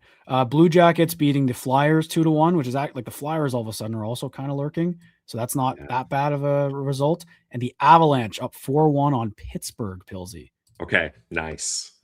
I don't mind this. This is good, actually. This is very good. Let's just we are so due for a good out of town scoreboard night. So we'll keep tabs on that throughout the night. But the chat I think just has like their googly eyes, like they're looking at different things tonight, obviously. And I don't blame them. I'd be doing the same thing. I don't know. For me, I'm the opposite, Jack. I got the blinders on. Like, this game is so important that, like, whatever happens in the other out-of-town scoreboard games, like, the chips are going to fall where they are. But, like, right here, there's a 30% swing in playoff odds, according to Money Puck, whether you win or lose in regulation. Like, it is so insane how big of a game this is. I've been fired up for this all day. So I'm glad. Second period, Sens are leading. They got a goal called back. Like, I know they're not dominating possession or shot wise, but this is a good spot to be in. I'm happy with where they are. Hey, and they're gonna these games were going to happen. They've been playing near perfect hockey after the Olympic break, after the trade deadline as well. There was going to be a night like this where they need to kind of be able to weather the storm a little bit, bend, don't break kind of thing, and just capitalize on their opportunities. And doing that on the power play is huge. I was talking about that top unit having not really come through lately with Sanderson's injury, and then they do come through, and now that's a 1-0 game because of it. It's a difference, and let's see how the rest of this one goes. Yeah, I hope Allmark can continue this play. I want to see the forwards chip in defensively. Let's hope Donovan can settle into the game, because if he doesn't play a lot, that's going to be big minutes on a guy like Spence again. And I don't know, like, he can handle it, but this is not his usual workload consistently like this. So it's going to be a lot of pressure. And then, like we talked about in yesterday's live stream, let's see how these guys' legs are later in this game. Second half of a back-to-back with travel, only 4D playing yesterday. Like, that could be a storyline for sure. Absolutely. And Ullmark. Okay, didn't love that. No, me neither. And Red Wings have possession. Oh, great save. Need that. That Kane DeBrincat connection is so nasty. I was going to say, DeBrincat looks just so dangerous all the time. I hate it. Yep. Here's Giroux. Nice little stop up. Timmy? Oh. I like that Timmy's shooting it. Boy, the German letting the puck fly. How about getting an assist like that with a tip? I don't know when the last time Timmy shot the puck trying to score and then gets a deflection. Two great chances back to back there. You got to think that was a Timmy pass. Doesn't shoot to score there. That was him being like, I'm going to get a cheeky assist here. Yeah. Just eyeballing it here. And again, I'm not trying to rip a guy just with the situation. I think Matt and Paolo struggling a little bit tonight in the elevated minutes and the role, just from what I'm seeing right now, which is a bit concerning, but we'll keep an eye on that. Cause we again, excuses built in tonight if need be, but you still want to see them do well. And I think they can, because they've got the structure and the skill to do it. Yeah. And I don't have high expectations for, nice. Yeah. Oh, hold it. Way to go, Mark. Oh, geez. Oh my God. I don't have high expectations for a bunch of the decor. Like, they just have to play nice. Saves. There we go. He looks sharp, man. Yeah. The depth D guys, they just have to play smart, responsible hockey. I don't need Matt and Paolo's career best tonight. No. I just need him mistake-free hockey, meat and potatoes, off the glass and out. And I know that they're trying to shelter Yak and Donovan here, but at some point, just these top four are going to get gassed. They played last night. They played a lot, like you mentioned. Spence played a career high. He's on pace to eclipse that already tonight, even with the 2-minute penalty he took. They're going to have to use them, I think. And I think maybe long change, they're avoiding it here in the second, but we'll see how tight this game is down the stretch here. But they're double shifting the top four right now. I haven't seen Yak in a while. Yeah. And I don't think we're going to see Yak in defensive zone draws. Cousins just got taken out by a sniper there. Yeah. The old blue line banana peel. I feel like every game there's at least one or two guys on the team that just hit the deck all the time. Like their skates didn't get sharpened properly. Yeah. I mean, there's no Nick Jensen for a while because he was usually that guy. Even like Batherson has those nights sometimes. Yeah. And Timmy is guilty of it also. I just heard my dad yell. He just screamed, and I think I'm gonna like what happens. Spoilers, here. Okay. Yeah. I gotta send a text because that just can't stand the rest of the night. But that's hilarious. I'm playing a road game. I told you, Pillsy. I'm battling too. Good work by Pinto. Zub. Okay.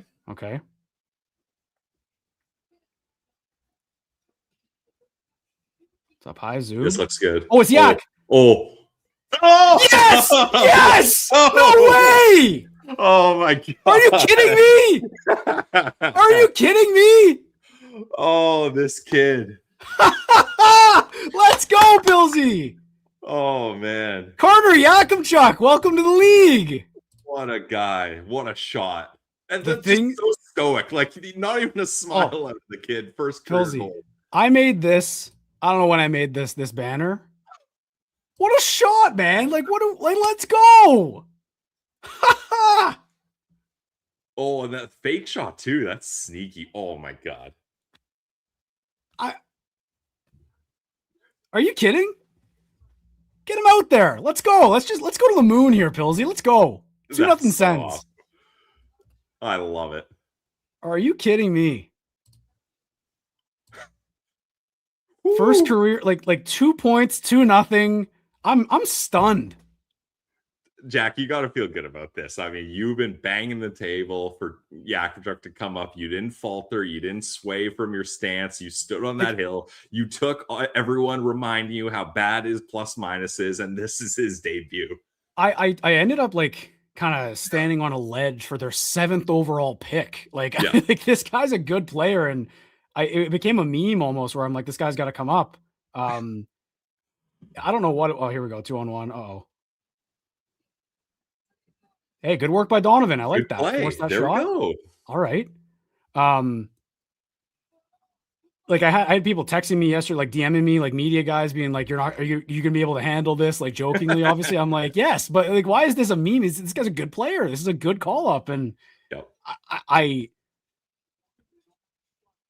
it's exactly what you wanted him to do offensively. Just chip in offensively, and he's done that in a crucial spot here, Pillsy. It's 2-0 Sens. Goal and an assist in his first period and a half of hockey. Shout out everyone who took Yakamchuk anytime goal on FanDuel. I may or may not have been one of those people. Hand up, me included, Jack. So did you? Okay, good. Eller scores. Yes, yes. Woo! Let's go, Pillsy. All right, Lars Eller bar down. Woo! Lars. Oh man. This is huge.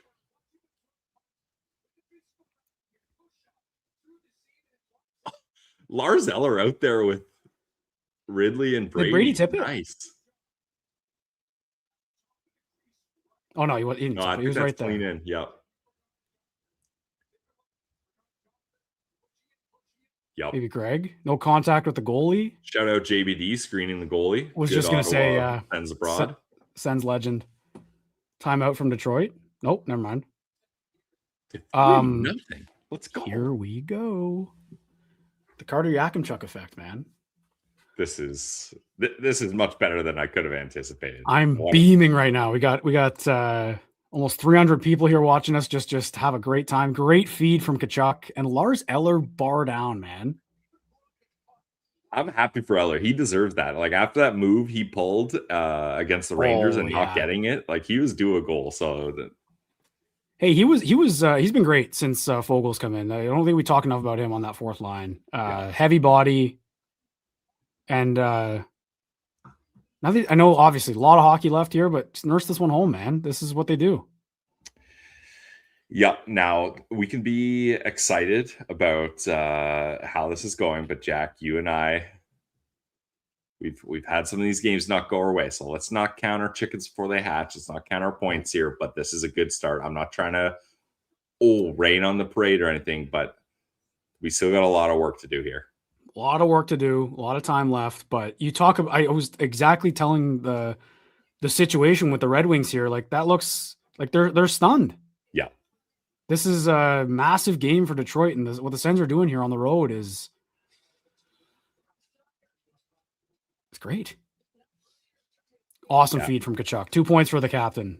He's been good tonight. Yeah, basically the blueprint of, all right, let's get Brady to step up. Let's see Yak get some points, and let's have Allmark have a good game. That's happening. So far, yeah. And the Red Wings are still having the puck a lot. Definitely. Buzzing a little bit. Nice play. Oh, okay, got it out. Greg Cousins Tkachuk looks great tonight. Oh wow. Oh, Brady dancing? What is it with the big boys kind of getting the hands going lately too, with Eller yesterday and yeah, Brady looks really. Oh, jeez! Get off! Yeah, get out of there. Yeah, Edmonton kind of. He's such a big player. The board's a little rough there. Holy! I can't believe Yakamchuk is having this kind of impact, man. This is literally like I gotta soak this in a little bit, Pillsy. My reputation was on the line a little bit. Let's put it that way. Like, not that I'm trying to be an analyst by any means, but I was saying this guy's going to be good. And He's having a historic Sens debut. Yeah, it doesn't get much better than this. A power play point and then scores a goal. Like I've left this up just to throw it up when I wanted to talk about it the last few streams, because I was like, why not? Why aren't they bringing this kid up? I'm shocked too, though. Like, I actually don't even know what to say. I don't know what to say. Yeah, this is great. And you know what, Jack? I'm going to spin zone it that my patience take was also the right call, because if he doesn't get that development, he doesn't get that time, maybe he doesn't pop off like this. So I can take a little slice of the credit here. No, you're definitely right, because if they called him up when they had Sanderson and Shabbat still playing, he's not touching power play 1 for sure, right? Yep. Like, you're not taking one of those guys off. So I think the sheer need to put him out there is great, but credit to the staff again for doing it, like actually putting him out there and then putting him in that spot. Great play by Zub, and then the patience and the offensive touch this kid has is something you can't teach. Callum and I were talking about that pass he made on the power play. Like, you don't teach that. You aren't able to tell a guy, try that. That's an instinct thing. And you would never tell a guy to try that. Like, exactly. And you could see him on the bench after with Spence. Like, you could kind of read their lips, and Spence is like, a little bit of that. But it's that kind of impact. And I want to emphasize this too. And I know you guys have touched on it a lot today and just leading up to his debut here, but this team has been so calculated under Steve Staios and Lauer, and like the moves they've made, the coaches they brought in. Yak was the first pick that they made, the first draft pick in a high spot, like very important draft pick to make. They obviously knew what they had on him. They want to develop a certain side of his game, but they didn't pick him to like square peg round hole his game. They wanted what he brought offensively, and we're seeing it. That calm, nonchalant, kind of assertive offensive game that they get from Shabbat and Sanderson, but having them from a third defenseman is so enticing, and like it just changes the team. And there he is on the ice again. Big time. And the Sens, like in our rankings, we had Carter Yakamchuk, I believe ranked 12th or 13th. And Ross and I, when the Sens went up, we were live at the draft in Vegas. We were licking our chops being like, the Sens get their choice between Zeev Buium, Zane Perek, and Sam Dickinson. Like, any three of those guys is going to be awesome. Again. And then the Sens go off the board based on our rankings and take Yak. And that was a bit of a ballsy move, because there were some analysts that were like, this is a boom or bust pick the way he plays. If he doesn't develop properly, it could be a risk, especially considering the guys they left on the table there. Yeah, and I think this season, the reason I was banging the drum to bring up had a lot to do with really the way he looked in his first preseason game. Even this preseason, he looked good to me. He could have made that team last season the way he played, but they were patient. They sent him back to the WHL. Don't even give him a sniff in the league. Like, don't even try it out. That's where the patience came in. And then this year in Belleville, the B-Sens weren't great. So I was like, you know what? Let's not waste time here. Get him in these games that are going to matter, because in his career, you want him to play in those. And I mean, he's having a great time. And I think he's one of those guys where when he's touching the puck and feeling good, he's going to play well. Definitely. Good chase down by Spence there. Oh, so good. Spence, you can tell is getting tired, I think, a little bit. Yeah, and you can't blame him. No. And it's the physicality too. Like, it's a lot. Deflecting. Yeah, okay. All right. Don't want to say you could feel that coming, but wasn't going to be perfect. Still tons of time left. 3-1. Bend, don't break. That's what they got to do. Bend, don't break. That's a nice tip. I mean, that's a good tip. What are you going to do there? And he had it a little bit, which, it's a nice deflection. Yep, good goal.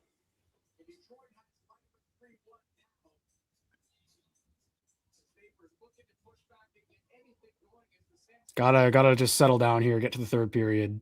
Like, Detroit is gonna push. We know that. Shots are 21 or 20-13 here. 5 minutes left in the second. Still up 3-1. Still in a good spot. Yeah, we're feeling I'm just looking at our group chat. Ross said he's dunking on Yak takes already. I had people be like, it was ridiculous. Just and I'm not pretending I watched every single game, but the clear, like, people just saw the box score and saw that dash and were like, he's not ready defensively. He's not ready. And then I credit Callum Fraser, was just on, like, he rated it again. It overall, when they are at their best, they're the best defensive team in the NHL this season, analytically, the Sens. And like, why wouldn't you want a guy who needs to work on that side of the game to be around that kind of atmosphere? Yeah. That was my whole thing. And I watched one game, but I think it was a pretty indicative night for his whole season in Belleville. You know, they get shelled in on the shot clock against a better team. He catches a dash on an empty netter or something like that, bad icing, and then that piles up and he gets a power play assist, but that doesn't show up in the plus column. And then people are sitting there being like, another dash 2 night for Carter Yakamchuk. And I'm like, that's the thing that was bugging me. And the way that some fans, I think, were talking about this kid was like he was a bust. And I just couldn't believe that.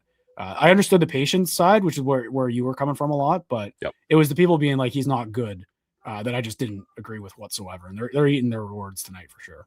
Yeah, and that's the thing. Like, Yakamchuk was not drafted to be a safe defensive defenseman. Like, they knew his skills and what he can bring and the potential that he has. That's why I don't want to say stuck their neck out for him, but leaving good players on the table. And they decided, no, how often do you find a player with the dynamic ability that Yakamchuk has and a big right shot defenseman? Like, the only way you really get those guys is by drafting them. And they had an opportunity and they went for it. And he's going to put up points. He's going to dangle guys. And the defensive side of the game, like, you can work on that in time. You can have that developed and coached, or even you just get a partner. Like, I don't know, a Jake Sanderson, 58 with 85. I like that. If he keeps 58. So yeah, I'm pretty happy with this debut and how he's looking at, especially because I think there's going to be a lot of people with eyes on this game due to the playoff implications. So they're going to get to see Yakamchuk here. Yeah, just considering the situation and the stage, like him performing on that level in this type of game. I know it's not over, but I want to make it, because you never know what's going to happen, right? I said that last night. You never know. I want to soak this in with what he's just done here and that offensive explosion he's given them in a crucial game in the standings. It's just it's great to see, like, for a 20-year-old man. It's awesome. Oh, Mario just got stung by a puck there. Oh, he seems okay. Thank God. Yeah, he's good. He's good. Was Clevin back for it? Also a bit tired, probably. Definitely. Oh boy. See, that's a little uncharacteristic by Zub and Clevin. Like, they win those most of the time. So it's going to be interesting to see here, second half back to back, how they rule that blue line. Got to dig deep, get some G Fuel in them or whatever. No free ads. Oh, here we go. Yeah, I would have liked a shot there. Brady, the playmaker, though. Yeah, seriously. The hands on the captain this season. Ironically, too, after the thumb injury, like, his passing's been awesome. Yeah.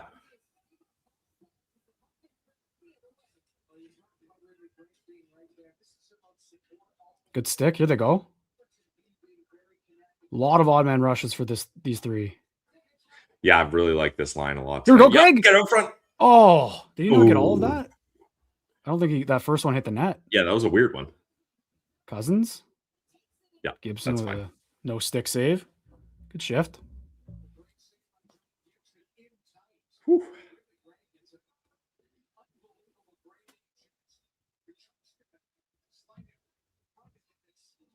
Oh, no, he saved that. Yeah, wow.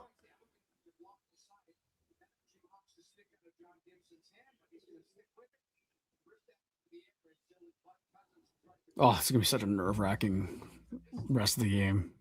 Yeah, and I've been so nervous watching this game already. So now protecting this lead, like you said, Detroit, is going to push hard here.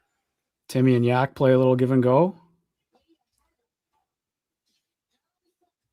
I'm so excited to see what those two pull off on the power play for years to come. Timmy and Yak. It's going to be insane, dude. Just the creativity. Because I was saying with Callum, like the other guy on the team that has that offensive confidence with his skill set is probably just Timmy, like to make the play like Yakamchuk made there. I can't believe he scored. So sick. No icing. Good call, linesman. Yep, way to be. After that Adam Fox one last night.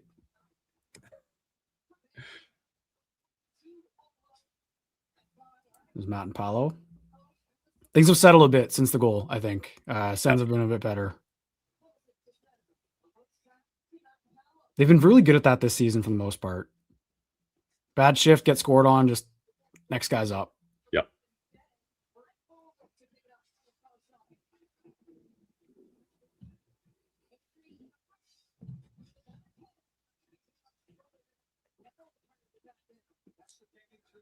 Under 2 to go.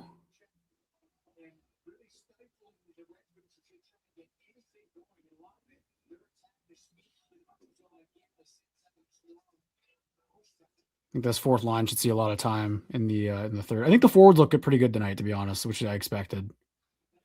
Yeah, all four lines I think have been contributing here, and they're going to be relied upon to chip in defensively in this third period for sure. Oh boy. Nice. Way wide again.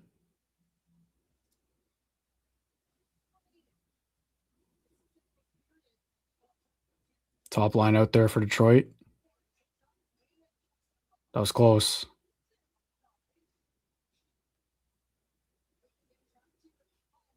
Oh no. Uh-oh. Ooh. I thought that was in. Ooh. Yeah, me too. Okay, let's get out of this period. Let's go. Yeah. Give these guys a breather. Oh. Offside? Nice. Okay, nice. Maybe if Larkin complains a bit more, they'll change it. I hate Detroit, Pilsy. They're right up there for me. Oh yeah, definitely. Oh, jeez.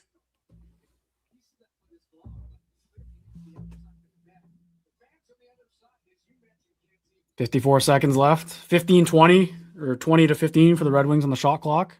They closed that gap a little. Yep.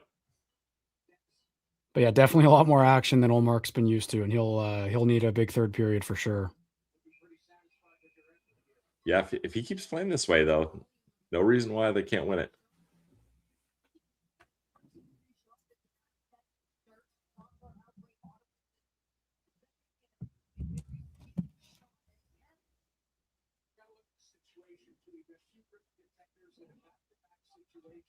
It's Matt and Paolo.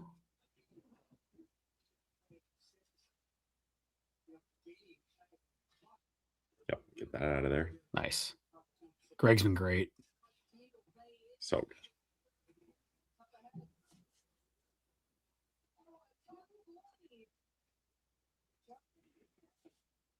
Keep it in the Red Wing zone. Make them defend a little bit. Oh, boy. Nice stick. Nice. Matt and Paolo.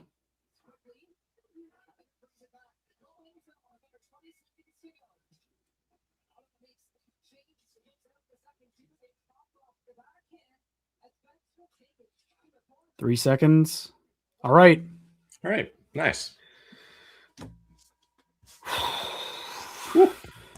This is a playoff game, Pilsy. You can tell we are quiet during the play. That's okay.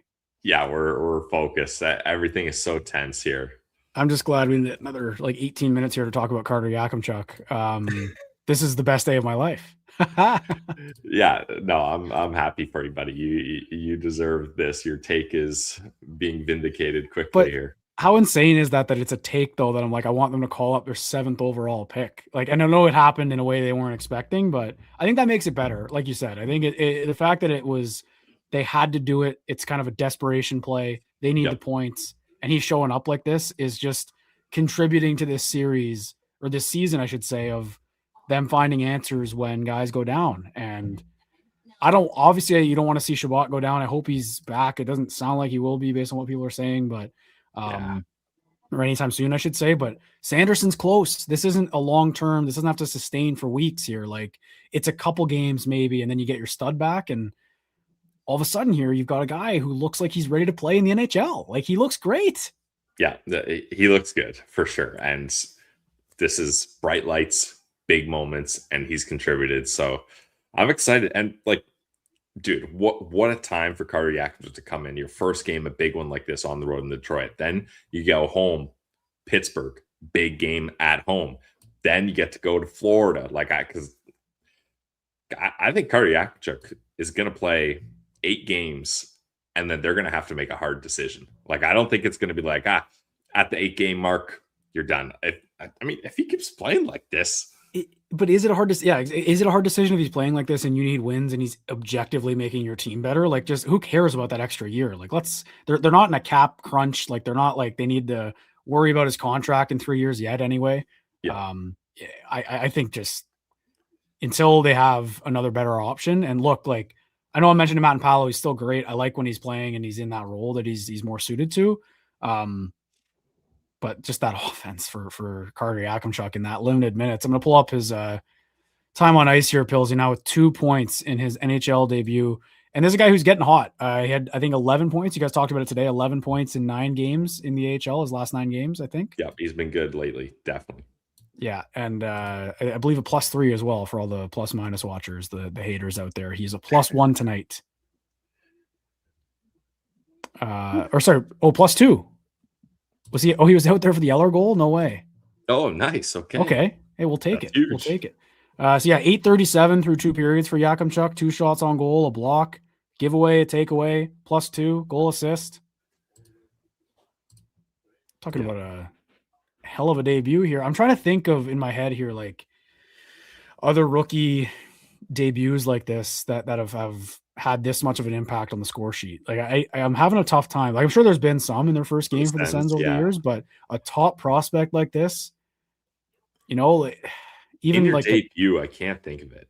Like, Kachuk didn't score in his first game. Stutzla didn't score in his first game. Sanderson didn't. Andy, no. I don't think Batherson did. Batherson actually might have. I don't think about. Anyway, it's rare and it's just great when it happens. Like, remember last year, Pilsy, when Demidov came over for the Canadians and that circus, and he has that play in like a different circumstance, obviously, but yeah, that impact that had for that team, it propelled them to the playoffs that season. They weren't really a shoo-in at that point. And then the Sens rookie, same draft, comes in, and we'll see here. Like, this is a spark for this team. Like, that bench has to be alive right now.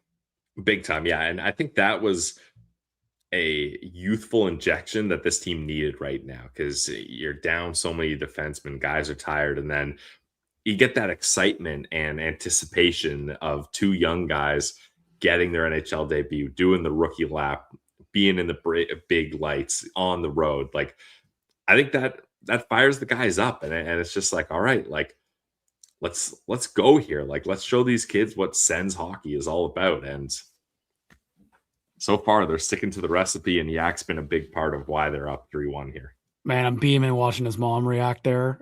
They showed the So slow awesome. motion. She's just like this, like what, like crazy feeling. He looks unfazed here. He's a shy kid by all accounts. I know you guys met him. I know that Ross posted that picture. You guys were rocking the red shorts there too. That's great. Yeah, funny story with that. So Ross decided we had to get matching shorts for the draft, and he's like, Pilsy, what do you think of red shorts? I'm in Roots right now. I was like, sure, red shorts, cool. He's like, what size are you? XL. Give me XL. Cool. Hands them to me. Ross got us swim shorts. We were wearing like full mesh swim shorts. And I'm like, you want to wear these with jerseys to the draft? He's like, yeah, man, let's do it. And then Ross, of course, is rocking the Birks. Like, I don't know if anyone has worn Birkenstocks, swimming shorts, and a jersey to an NHL draft before. But so we were walking around in the concourse of the Sphere there for a while, kind of hanging out. There's lots of media there, so bumping into people we've had on the show, friends of the show, things like that. We chatted with Craig Button for a bit. And then we see Yak over there, and he's kind of making his way for the exit. And we're like, we gotta go. We gotta try for a pick. Like, it'd be crazy not to. So we just said, hey, we do a Sens podcast, quick pick. We're not going to bug you. Like he's been through the car wash already, doing media, just got drafted, family and friends want to see him. So we get it. He's got to go. So we snapped that quick picture, and we didn't get a chance to really chat with him or anything, because we're like, hey, we get it. You want to get out of here. No worries. But all time funny moment in the Sphere too. It looks like we're in a club and we're wearing swim shorts, and Ross got the bursts on. Like, that's awesome. all time moment. But yeah, this is not a up and down emotional guy. Like, he scored his first NHL goal, and he's not even cracking a smile in the celly line or anything. Job's not finished. It's crazy, but hey, you like to see that though, because he's gonna stay cool, calm, collected at all times. Act like you've been here before. Like, Jack, if that was me and I scored my first NHL goal like that, I'm losing my mind. I'm smiling from cheek to cheek. But he's a stoic young kid that is just like, hey, I belong here. First of many.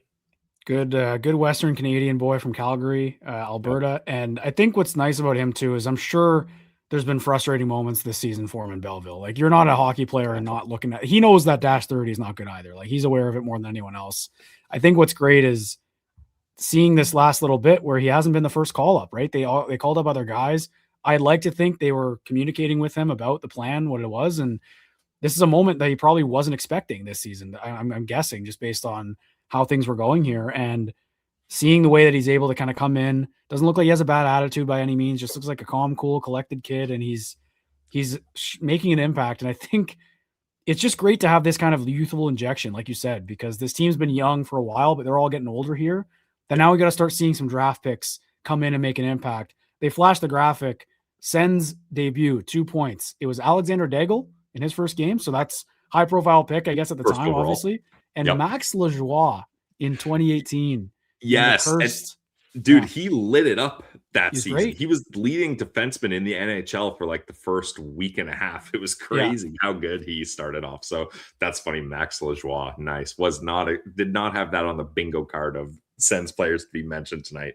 No, yeah, and I don't know if that was the only ones, but I'm assuming it was, because they just threw up the graphic there. So, and still a third period here for Yakamchuk to make maybe more of an impact if he wants. Pilsy, let's go around the out of town scoreboard again here in the intermissions. Everyone started at 7 p.m. Shout out the NHL. So everyone is in the second intermission. Leafs up 2-1 on Boston, 22-13 on the shot clock on the road for the Leafs with a 4-minute power play here too. Or a big power play anyway. They're up 2-1. So see if that holds. The Habs beating the Hurricanes. They're getting outshot by a lot. 3-2 for the Habs though. The Blackhawks still up 4-1 in the second intermission. Blue Jackets up 2-1 still. And the Penguins are now down 5-1.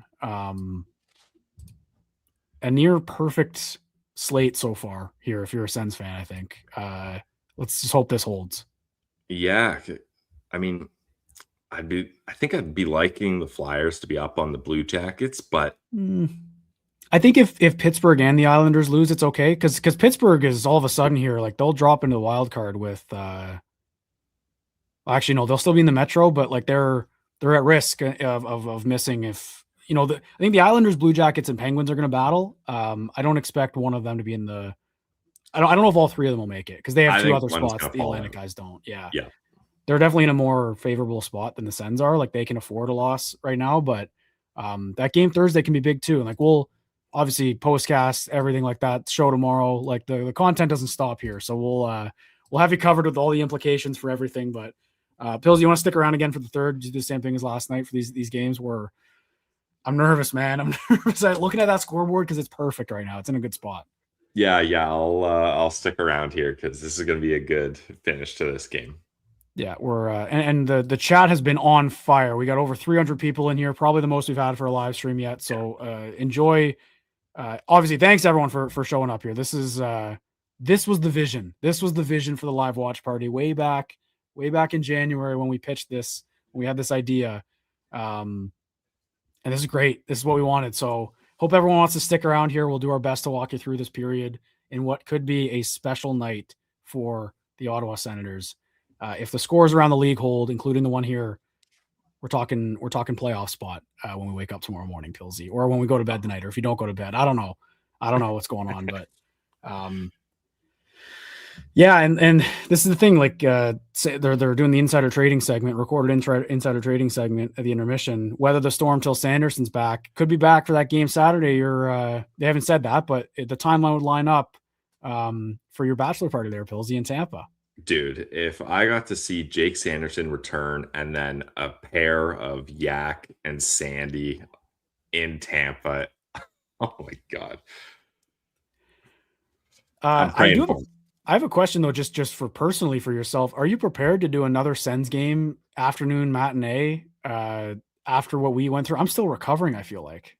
Yeah, I mean, that's going to be a wild one because our plan is to celebrate a win, bar hopping around Tampa. So that's good. And like, hopefully weather stays good. It looks like it's going to be like sunny, 30 degrees. And that arena is so sick. They got an outdoor bar right there. So we'll hit that after and then rip up the town the rest of the night. So if we could get a win, that would go a long way for the vibes.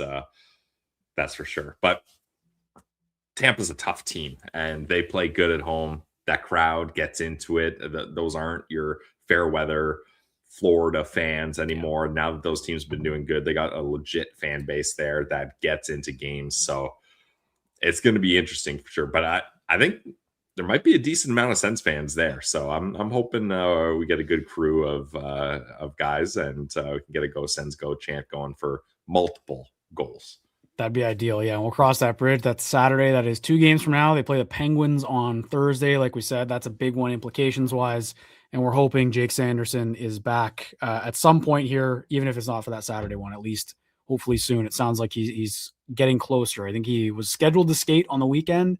And obviously it's not a leg injury, so it's more of a contact thing for Sanderson with the upper body, but we'll cross that bridge.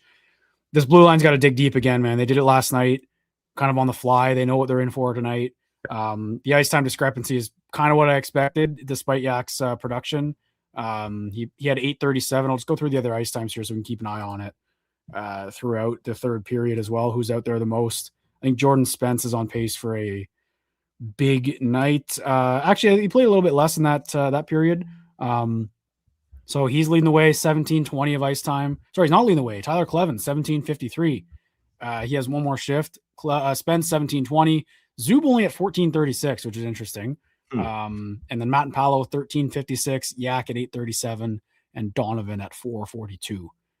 Interesting that 4:42. Wow. I mean, we've hardly seen him, so that's not that surprising. But yeah, and it's just on the road. Like you got to be careful. You don't want them caught in situations they're not comfortable in. And I thought he had a couple. I mean, he played more in that period than he did in the first. But I'm surprised at Zub being a bit lower. Like I know that if you're rolling Clevin Spence, I don't think they're playing together, so I don't really know how that's shaken out. But I feel like Zub could probably give you a few more minutes in the third period. Yeah, and maybe that's why his minutes are a little down here, just in case it gets to a spot where the game's a little tighter and you want him playing a lot more in the third. So maybe that's a little time management by Travis Green. But oh man, this third period is going to be huge. I'm already sweating. I think Detroit's going to come out firing in the first couple minutes. They're really going to be pushing here because if I'm Todd McClellan, I'm sitting in that room saying, guys, we're in our barn. Big points on the line. They're in the second half of back-to-back. Like, I think they're going to be trying to outpace the Sens here. And I've talked about it before, Jack. Often this team gets beat on the rush. I'm going to be really watching how the Senators defend in the neutral zone to try to make sure they don't get beat by the rush. And I really want to see the D just sit back, protect the line. Don't go for those pinches. Just play it safe. Don't try to corral it and make a pass. If you just got to chip it out, that's fine. Even if you got to ice it, you don't need to be a hero here. Excuse me. You just need to play a smart team game that doesn't cough up mistakes, because Detroit has those guys, DeBrincat, Raymond, Larkin, Kane. Whereas if you make mistakes, it doesn't take much for them to make you pay. It doesn't. I'm just pulling up some stats here as well. So shots are 20-15 for Detroit, 55.6% in the dot for the Sens. They're 50% on the power play. Detroit is 0 for 2. The hits stand out to me, Pills. I know Detroit's probably had a bit more puck possession, but 21 for the Sens and 9 for the Red Wings. against, and I know it's 2 periods, like that could change, but I expect them to have the puck. But when you're playing a team that's tired, depleted, a bit injured on the back end, like you'd think lay the body a bit. But I don't watch every Red Wings game, so I don't really know their style of play. Giveaways, Sens have 16 giveaways. Red Wings have 13. Blocks are close, 9-7 Red Wings. So I don't know. The one that stands out to me though is the hits. I think the Sens obviously have been physical in this game. I feel like 21's pretty standard for them through 2 periods, not 9. That's a little eye popping for me. Yeah, definitely. We'll see if that changes here later on in the game. Yeah, we will. Yeah, I'm nervous. I think there's 300, maybe not that many, but a lot of Sens fans feeling the same way for me here. But they've played a pretty good game, all things considered. This has been good. Ullmark's going to have to be a star in this 3rd period, and I have confidence he will be. He was great in the first 2 periods, to be honest. So no reason to believe he won't be, in my opinion. Yeah, this has been maybe one of the best games we've seen Ullmark play. I haven't noticed those times where he looks lost out there, or he makes a save and has no clue where the rebound is, or isn't tracking the puck properly, or is out of position. Like the goal they get is a really nice deflection that he even gets a piece of. So you know he's positionally sound when you're getting a piece of a deflection that you don't really have time to react to. So I'm really liking Ullmark's game here, and it shouldn't really come as that much of a surprise. We talked about it on today's show. Ullmark's numbers against the Detroit Red Wings are very good, like among the best in his career against any other team. So who knows how much stock to put into that. But I think for a guy like Ullmark, who definitely you can see when he's confident and you can see when he's not confident, that's at least a feather in your cap being like, hey, I do good up against these guys. I don't need to be worried going into this barn. I've had success here. So I think that goes a long way with a goalie like Ullmark. 100%. And I think as we get set here, looking at the scoring summary in the 2nd period, sorry. Yak first NHL goal, Jack. From Artem Zub of all guys. The one assist is Artem Zub. How good's that? Now Lars Eller, like a sneaky important goal, obviously. That quick insurance one for Lars Eller right after, great goal as well. And Pilsy, here we go. Puck is almost going to be down here. I'll get the banner all set up. Yeah, we should still be synced up here. Yeah, definitely. I'm the reason I'm not in my usual basement spot, the blackout demons got to me, so I've had to use my hotspot on my TV internet to fool them. So yeah, it's always interesting sometimes when the game doesn't work out cable wise, and it's crazy. I've got a little secret weapon that I've been watching games with, but we'll never. Don't reveal your sources, Jack. You know that. No, it's a secret, but so what? I'm at 1932. Yeah, me too. Yeah, I got Brady with it in the corner here. Spins and shoots. This line's been good. I've liked their game a lot tonight. Cousins, Greg, Kachuk, to be expected for these guys. They've led this turnaround. And here we go. Yeah, let's see how Detroit comes out in this first couple minutes here. Matt and Paolo.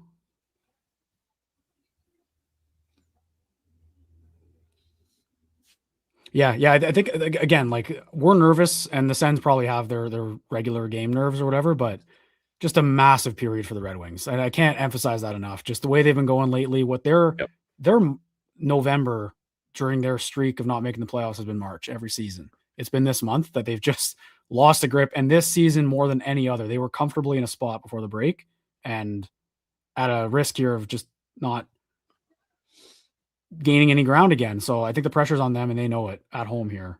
Well, and Jack, I'll say the pressure is even higher because 2 years in a row, the Wings were in a decent spot at the deadline, and Yzerman said, nah, I don't think we're there yet. I'm not adding any reinforcements. Not this year. He traded a first-round pick to acquire Justin Falk and acquired David Perron. Like, he wasn't doing that in the past. So obviously Yzerman and the management are saying either they think what they're seeing is good enough. Yeah, here you go. That's exactly what you're talking about.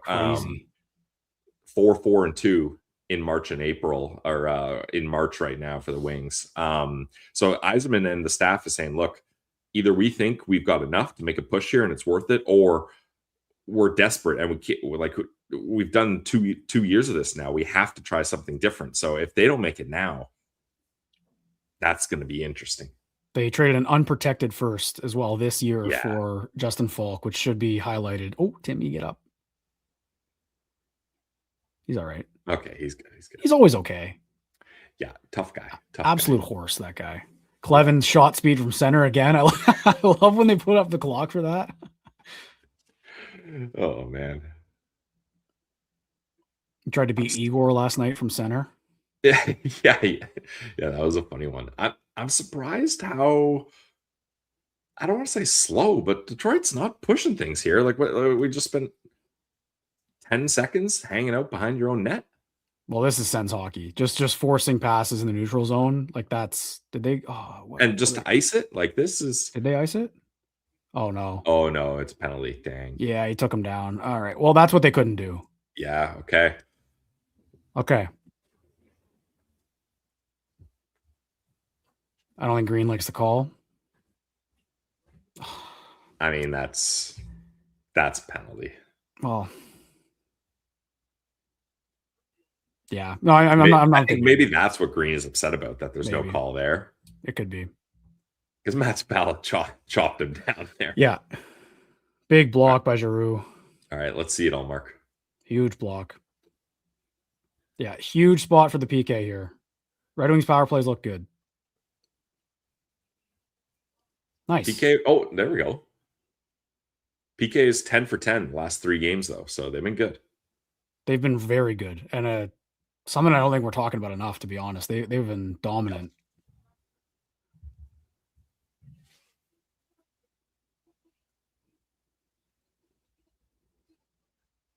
That down.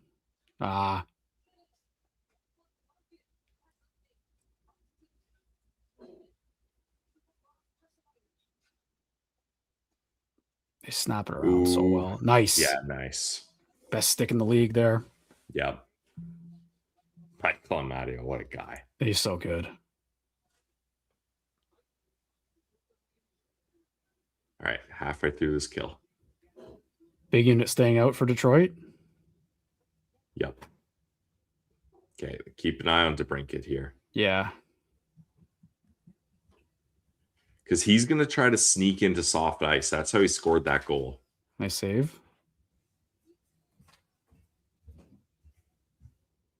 Yeah, yeah. Oh, bad pass. Thank God. Not a disher. He's going to shoot here. Oh. That was a good stick by Ullmark. That was a good stick, too, and he put it right to him. All right. Can't take penalties, man. 3-2. That's a good bounce for Detroit, to be honest. Like, that was a good stick by Ullmark. Didn't have anyone to clear it. Yeah, I don't hate that play. Slow reaction from Clevin, I guess, but yeah, because it's going right back door. Like he had to do that. Yeah, tough one. That's okay.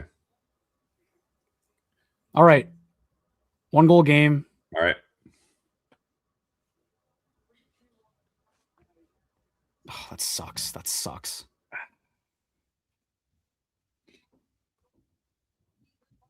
But this is the last 2 games here. That's got to be something, no? No.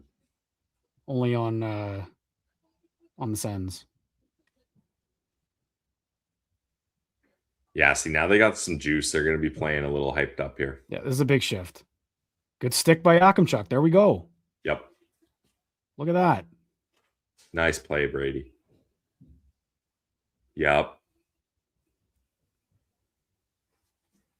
It's weird seeing Perron so soon after being a Sen. Yeah. Good. There we go. This is a good response. Yep. Matt and Powell. Oh, that would have been nice if he buried that. That's a good look. Good shift. Good response. They did this in the second period. When Detroit scored, they had a good response the next few shifts.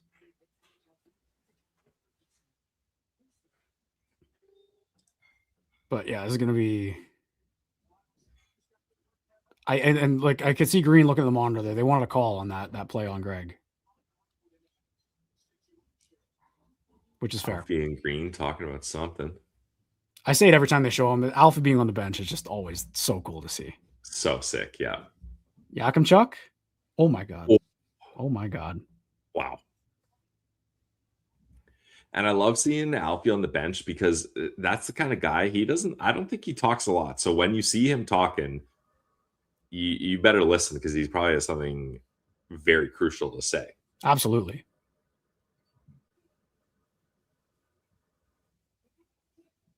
Oh, this is going to be so tense. No. There we go. Nice stop, Olmark. Nice stop.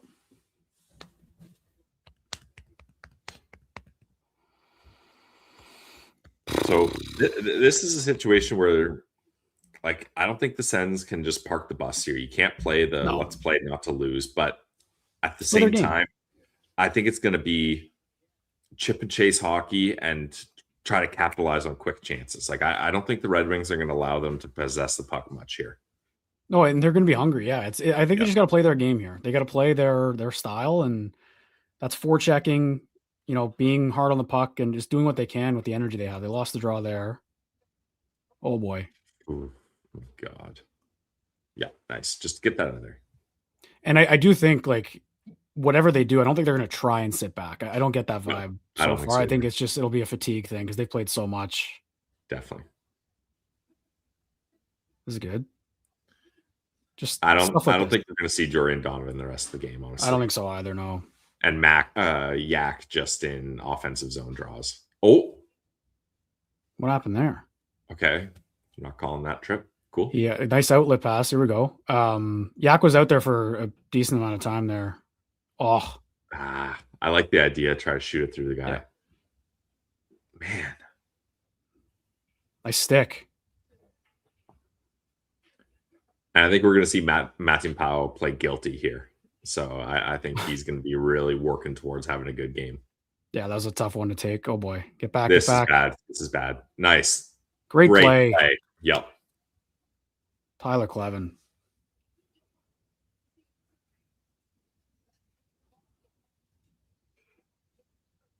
Get on that.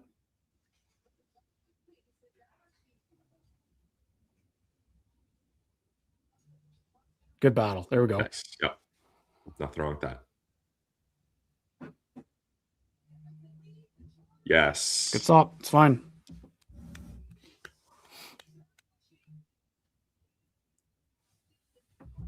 Whew. I'm so nervous.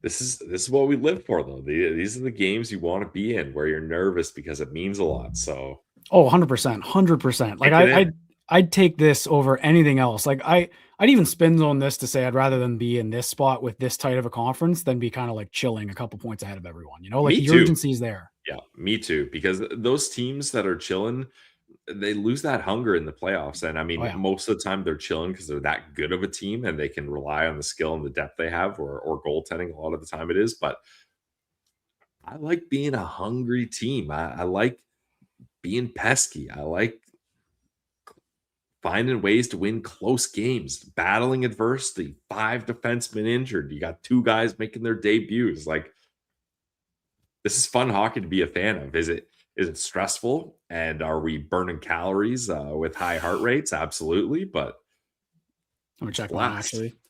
Check my heart rate here. Ross has some all-time heart rate monitor. Yeah, Ross are good. But Ross also, like, he tells me, like, paces around the basement. Like, he'll walk around and watch. And obviously he's got Lily, the slump buster, running around sometimes. I'm at 80. I'm good. I don't feel like I'm at 80. I feel like I'm way higher than that.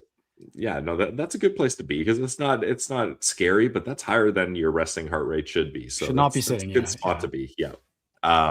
Ross is a major pacer. Anytime we're at a game and he's got an aisle seat with room, he's going up and down. Or if he's got an aisle seat and they score, he's running up and down the steps. Yeah, This guy doesn't sit still. It's the Max Verino, Eric Brandstrom debut. I like that they're showing this. That was the dark days. March 2019 was the dark days. Must have been cool for them to do it together. The teammates this year, obviously, in Belleville. I was just gonna ask, would you think it's cooler to do a solo lap or with a teammate and buddy like that? I'd say if you're like, they both know their own standing within the organization. Like Yak knows he's a high profile prospect. I'd say for Donovan, he probably wishes he got it on his own. I'd say, That's fair. but he's also probably just happy to play an NHL game. Totally. Yeah. All right.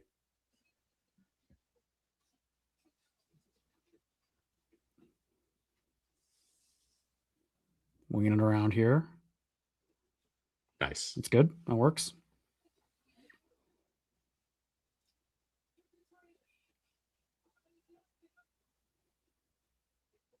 Clevin.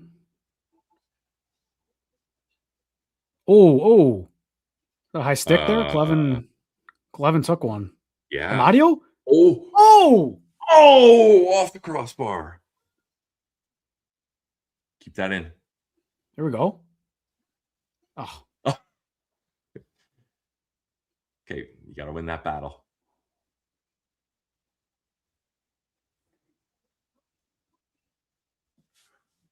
Good shift here. Here we go. Nice move, Brady. Oh, okay, good play. I'm nervous about Clevin with that high stick. Hope to see him back soon here. yeah. It doesn't look like he's. I like taking a look at the bench, seeing if you can see a trainer kind of talking to a guy. It looks like he's not, so it's all right. Wonder what happened. Yeah. Whoa, Timmy.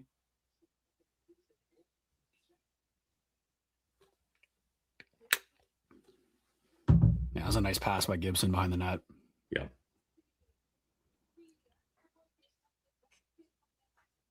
Jeez. Oof. Oh, man. I don't like this. They're buzzing around here. Yeah, this is not who you want to be buzzing around. Kane to brink it. Oh. Get that out. Yep. Nice. There we go. Ooh. Offside. Nice. Oh, I'm clock watching Pilsy. I know. I'm Big trying time. not to, but it's impossible. Big time. There's too much time to be clock watching. That's a high stick. Dude. He pitchforked them. What are we doing? This is brutal. The penalty they called and then to let that go, they probably just missed it. They're not letting that go on purpose, but that's so frustrating. They must have missed it. Oh, man. Imagine if Matko scores that one. Oh. It's a great move. Okay, Clevin's back out there. Yeah, he's all right. He's all right. Yeah. Easy all mark. Nice. Clevin Spence back out there together. There we go.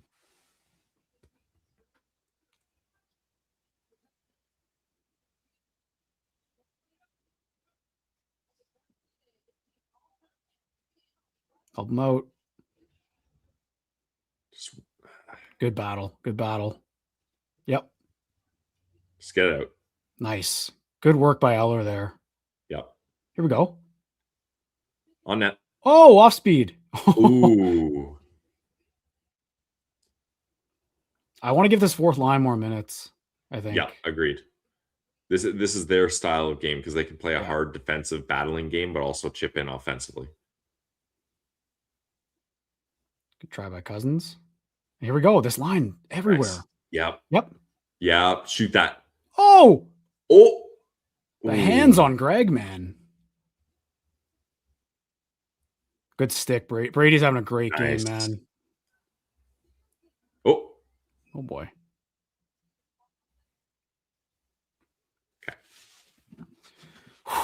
Okay, that's it. That was a good few shifts there in a row, I think. No, I like that. Oh boy.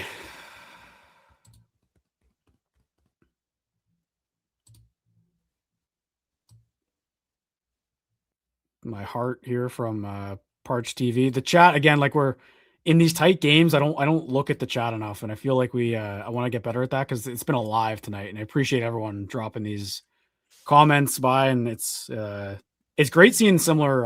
Here's our boy Locked On Canucks. There we appreciate go. That. Thanks for the support. I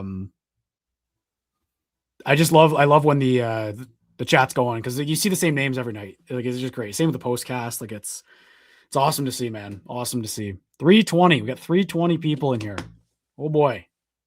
Yeah, this is great. Yesterday was a big day for Yep. the numbers in the live watch party and in the Postcast, postcast. yeah. Oh yeah. Let's keep it rolling. But this is what I love when everyone is in on the Sens because they know how much it matters. It's so exciting. The implications of the playoff points here, the rivalry games, like people are coming back to this. People are engaged. So we love to see it. And thanks everybody for joining us here.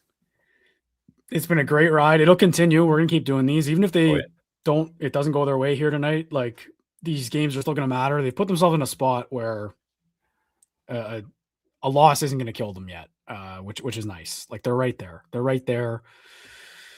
And like we said, they control their own fate still. So let's see here. Yeah, Brady's been in a machine tonight. He's been so good. Is that the Red Wings broadcaster? Oh yeah, he's retiring, isn't he? Okay, cool. I think he is. Those guys are legends. The Red Wings crew, they're really good.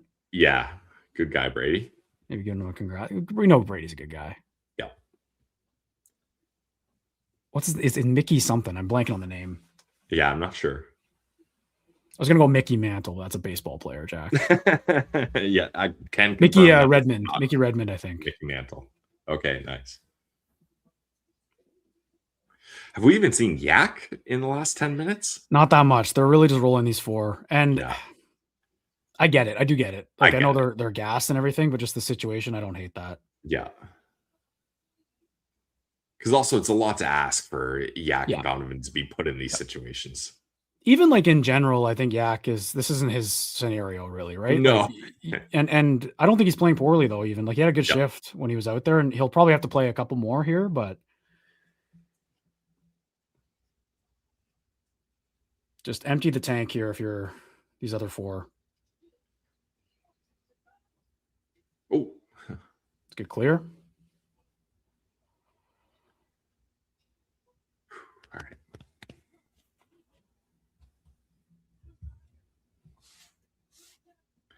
Let's go, boys. Chip out by Zub. Nice play. Nothing wrong with that. Yep. Nice. Not bad. Yeah, just get that on net. Yeah. Oh. Tried to pick his pocket. Ooh. Nice play, Clevin. Attaboy. Good stick by Zub. There we go. There we go. Yep. And the next line up. Yeah, dump and change. Oh, no. There's Yak. Oh, good save, Allmark. Yeah, let's see what Yak does here. This is a big shift for him. Pills, what time do you got? I got 7:49. Okay, I'll pause for 2 seconds. Oh, okay. You got 44? 44. Okay. All right. Oh, no. Yakamchuk block. Yep. Yak block. That's the thing. He's a big body. Like, he can get those blocks in. Good shift by Yak. Yep.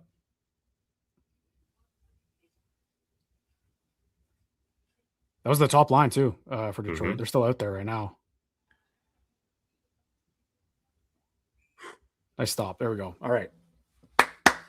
Allmark's doing such a good job of collecting these rebounds because making saves half the battle. You got to find a way to collect those rebounds, which he struggles with. Oh, man, that was scary. That's how that started. Okay. Yeah.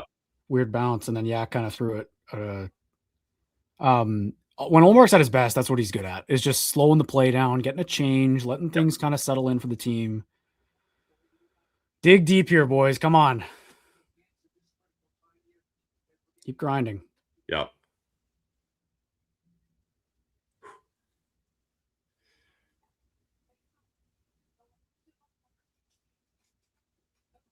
Oh, no. Good work. Nice. Awesome by Tyler Clevin, man.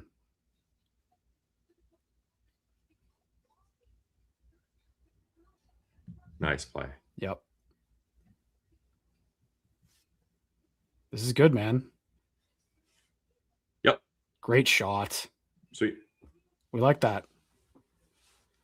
The German. The German just makes space for others. Like he's so good. Yeah, and that's his play. Coming down the wing, keeping it wide, protecting it.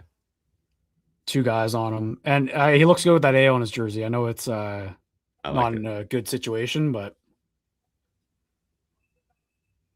I like this line too tonight, to be like the Batherson, Giroux, Stutzla. Yep. Over point per game. Batherson's been a little invisible, but yeah, they're just doing okay on the cycle, I think. Yeah, which is fine. Yeah. Oof. Smart play. Icing? All right. You can't be icing it like that.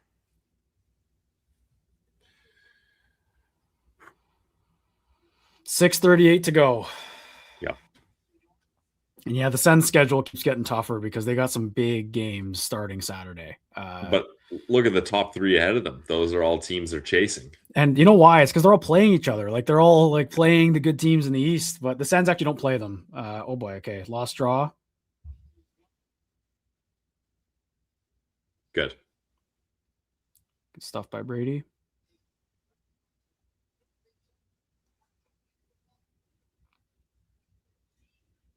Uh-oh. Oof. Good stop.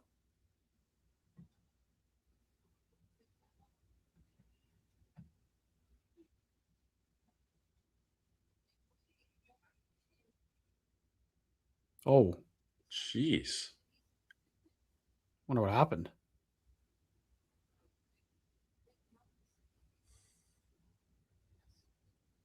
Oh, man. What happened? I don't know. Looks like it happened behind the play. Greg did something? I think he knocked the wind out of him.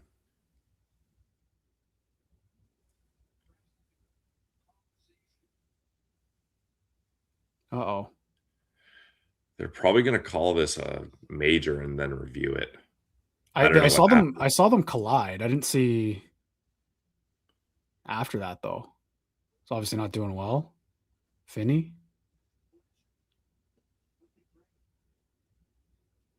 I mean, I guess late. It's hard to see where the puck was there with that angle.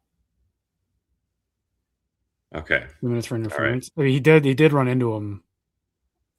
I thought like something happened after that. Like,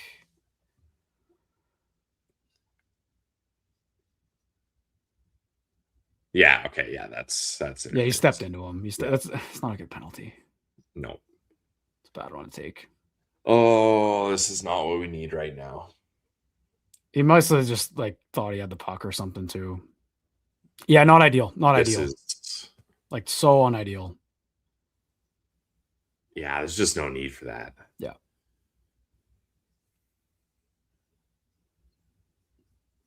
All right, man. Big draw win. Yeah, nice. All right. Oh my God, this is so tense right now. Again, though, like a couple missed calls on the Sens. I don't want to be a ref guy, but this period has been one blatant one and then a trip right after Detroit scored 2. Nice, Clevin. It's good clear again. Surprised I didn't put the shot speed on that one.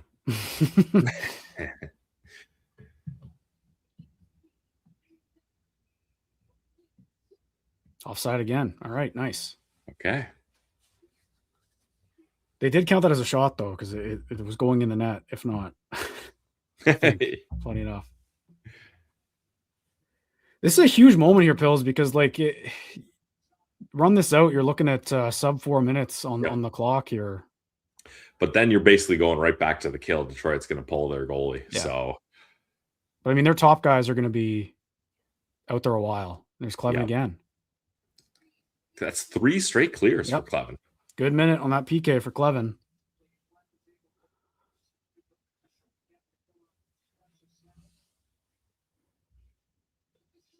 Nice. Good stick. Yep. Let's go. Okay. This is good.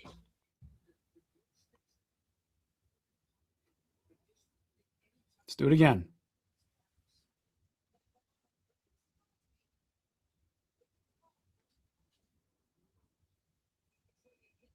Okay. Play. That works.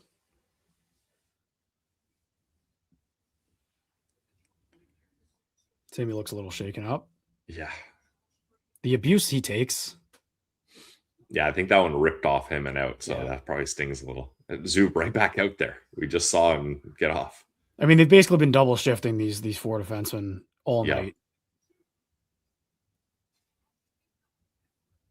Great play. Clavin with another clear. Yep. My God. That's good. That's good. Oh. Wow. Okay. Sniper in the building.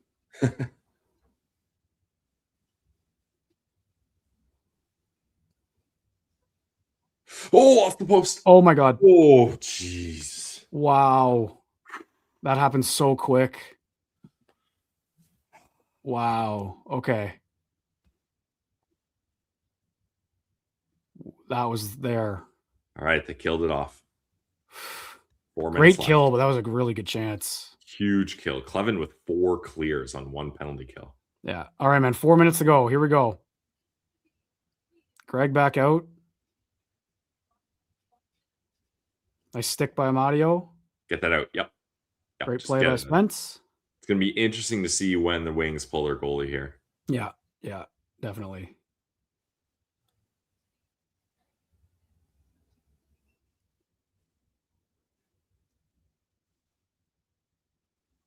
Spence is so tired. Yeah, he's gassed, dude. You gotta get Okay, that good. out. Okay, Yeah. all right. Yeah. Hold Take it. your time. Take your time. Yeah. Back, Brady. Back. Yeah, I would have liked him to send it back there. I mean, that works too. This works. Yeah.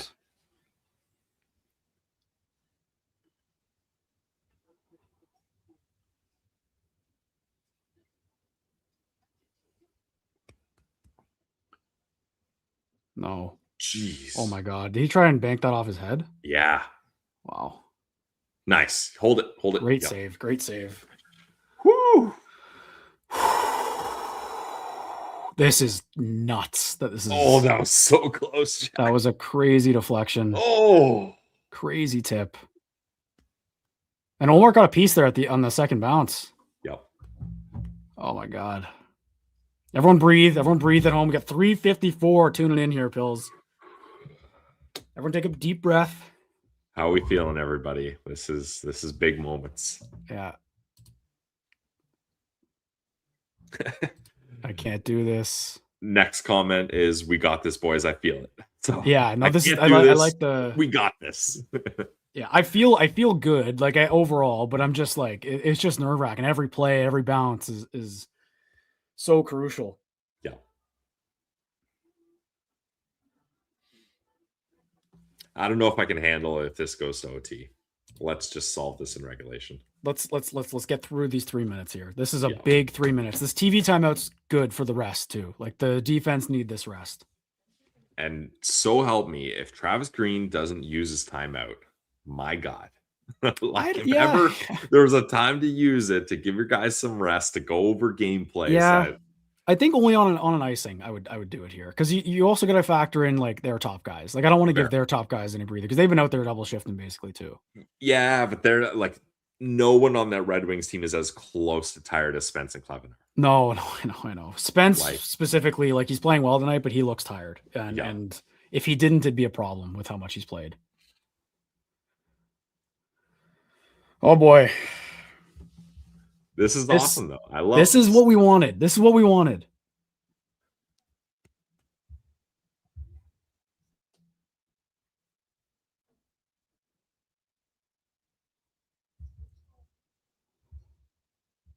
How crazy is the Timmy throwing that puck? Like Timmy's still a kid to me.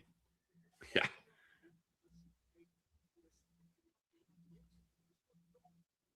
What a moment for Yakamchuk. That's great. Zub giving a little. Yep. What, like, he just looks like a kid. Like, that's crazy. Yeah. All right. 2:53 left. Big draw here. Yep. Yep. Winger win. There we go. Just get that Smart out. play again. Yeah. Nice. Okay, I think we're going to see a goalie pulled any moment here. Gibson's looking towards the bench. I think a bit closer to the 2-minute mark.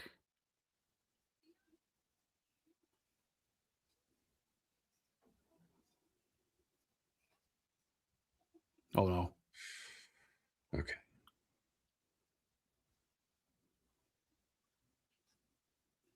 Yep, Great get there. stick. Yes, Claude. Oh, no. Nice. Nice. Go, Timmy. Go, Yep, go, go. Go for skate. Beat him. Go, Beat him. go. Beat him. Oh. Oh. Good rush. What a rush. Hey, that's crazy for Gibson to hold that. Yeah. Great burst from Timmy there. Offensive zone draw, 2 minutes left. A goal there.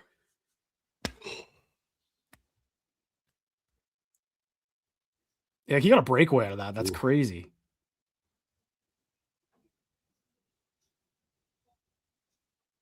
That would have been a signature from Stützle. 208 zone. All right. That's big. It is big, yeah, because like you win the draw here. Yep. There we go. On net. No, I think you hold. Yeah, rag it. Get this forecheck going. A little. There you go. Oh my God. Just kill time. Tick tock, tick tock. Let's go. And here we go. Okay, Here we go. 145. right. This is it. This is it, Jack. Let's go. This is it. Come on, boys. Nice. What a play. Michael Amadio, man. Of course, it's Amadio. Best stick in the league. Minute 30. Got Greg Amadio Pinto. Oh, man. Here we go. Get there, Clevin.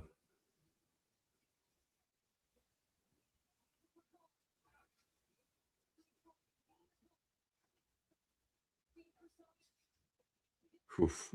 Just wide.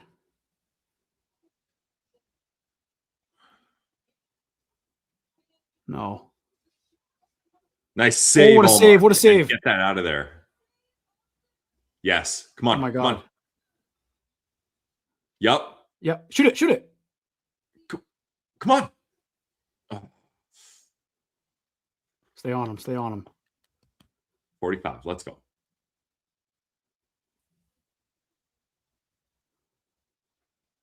Careful with it here. Come on, Brady. Shoot that. Yup. Yes. Go, go, go. Pick his pocket, G. Let's go. Stay on him. Stay on him. 25. Oh, my God. All the way down. All the way. Attaboy, Tim. Win that. No. No. Oh, my God. Oh, my God. Where is it? He's got it. He's got it. Oh, my God, Olmark. Oh, my God, Olmark. Wow. Woo. Oh, Zub's got Larkin in a headlock. And there's some history there with Zub and Larkin. Oh, yeah. Well, Olmark getting feisty a little bit, too. Oh, my God. Oh, here we go. Brady and Larkin.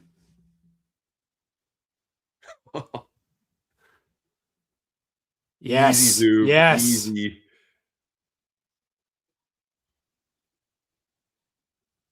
Yeah, just bear hug him. Don't do anything. Yeah.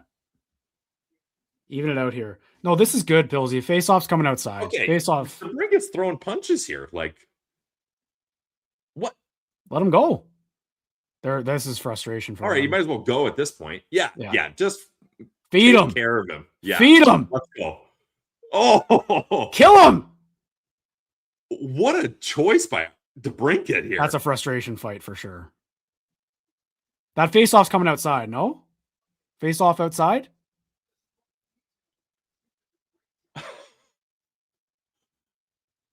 I was not expecting a DeBrincat Artem Zub fight with 8 seconds left here.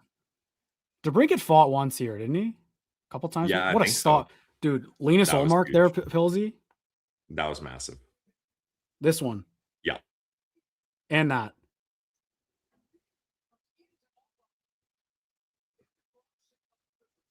How does DeBrincat get involved there? I guess he's just trying to stand up for Larkin, but... Oh, that's what Brady didn't like. Don't touch Olmark. That is such a mismatch. And they're probably so tired, both of them, too. Even DeBrincat, like... You know what? I hate him, but I'll give DeBrincat some credit there. I think that's kind of a dumb play, Jack. You're Oh, down no, by it's stupid. one. That faceoff's got to be outside. I don't know what the penalties are going to be here, but it can't be inside, right? I love this out of Brady.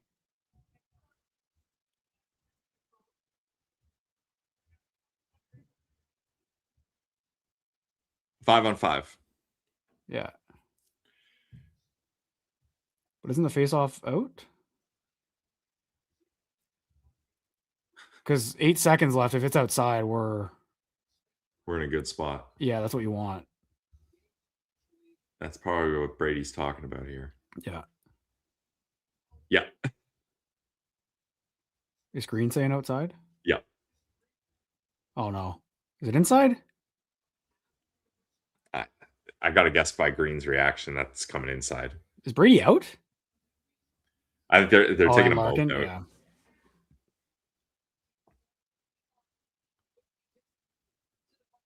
Oh my God. Okay. Okay, face off inside. I'm up here. Just like they did last night, late draw. It shouldn't be inside, but it is. Yeah,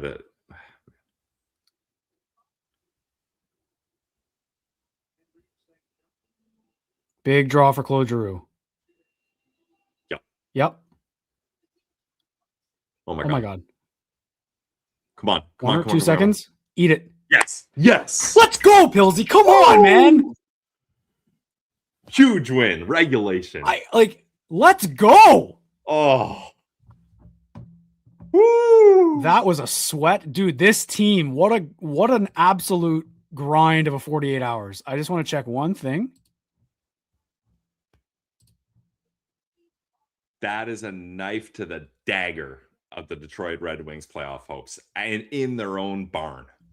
Pillsy, the New York Islanders mounted a comeback, but the Ottawa Senators are in a playoff spot with this win. Carter Yakamchuk, a goal and an assist in his NHL debut, a 3-2 win with their 7th, 8th call-up, whatever you want to call it. Yep. We're feeling, you want to call it pesky Sens, you want to call it anything else. That is one of the biggest regular season wins we've seen in like a decade for that team. What a performance, man. And Linus Ullmark. Did you make a save there? Oh, let's go, man. Let's go. Massive. What a win. They're 7-2 without Jake Sanderson. It doesn't matter who goes down with this team. They just find a way. And they are in a playoff spot all of a sudden here. Oh, this is great.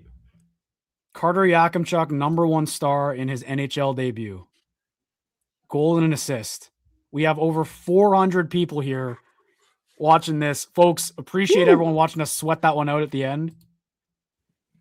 Stay tuned for the postcast. Don't go anywhere because the Ottawa Senators are in a playoff spot. And I'm pretty sure I'm right on that. The Islanders lost. They're tied in points, and the Sens have the tiebreaker. This is awesome. What a game by the boys. Credit to Linus Ullmark. Credit to Yak not shying away from NHL debut. Brady with 2 points. The coaching staff, a well-coached game. That goes all the way upstairs. Mike King, massive. Mike King. Goal challenge, offside, turned over. I'm stunned. They won that game. Stay tuned for the postcast. The Ottawa Senators are in a playoff spot, man. Let's go. With 11 games left. Woohoo! All right. Appreciate it, folks. Stay tuned. If we end the stream here, you'll get redirected to the postcast. I don't want to lose these numbers, but just stay here. We'll be on very shortly here to break this one down. What a game. The show keeps going. We'll see you Thursday for another live watch party. Been brought to you by the GCP. Check them out, 779 Bank Street. Vibes are free, and they're even more free when the Ottawa Senators are in a playoff spot. Big thanks, Pillsy, joining me again for the second 2 periods here, and we'll see you soon. The Ottawa Senators get it done. Here we go, folks. Let's go.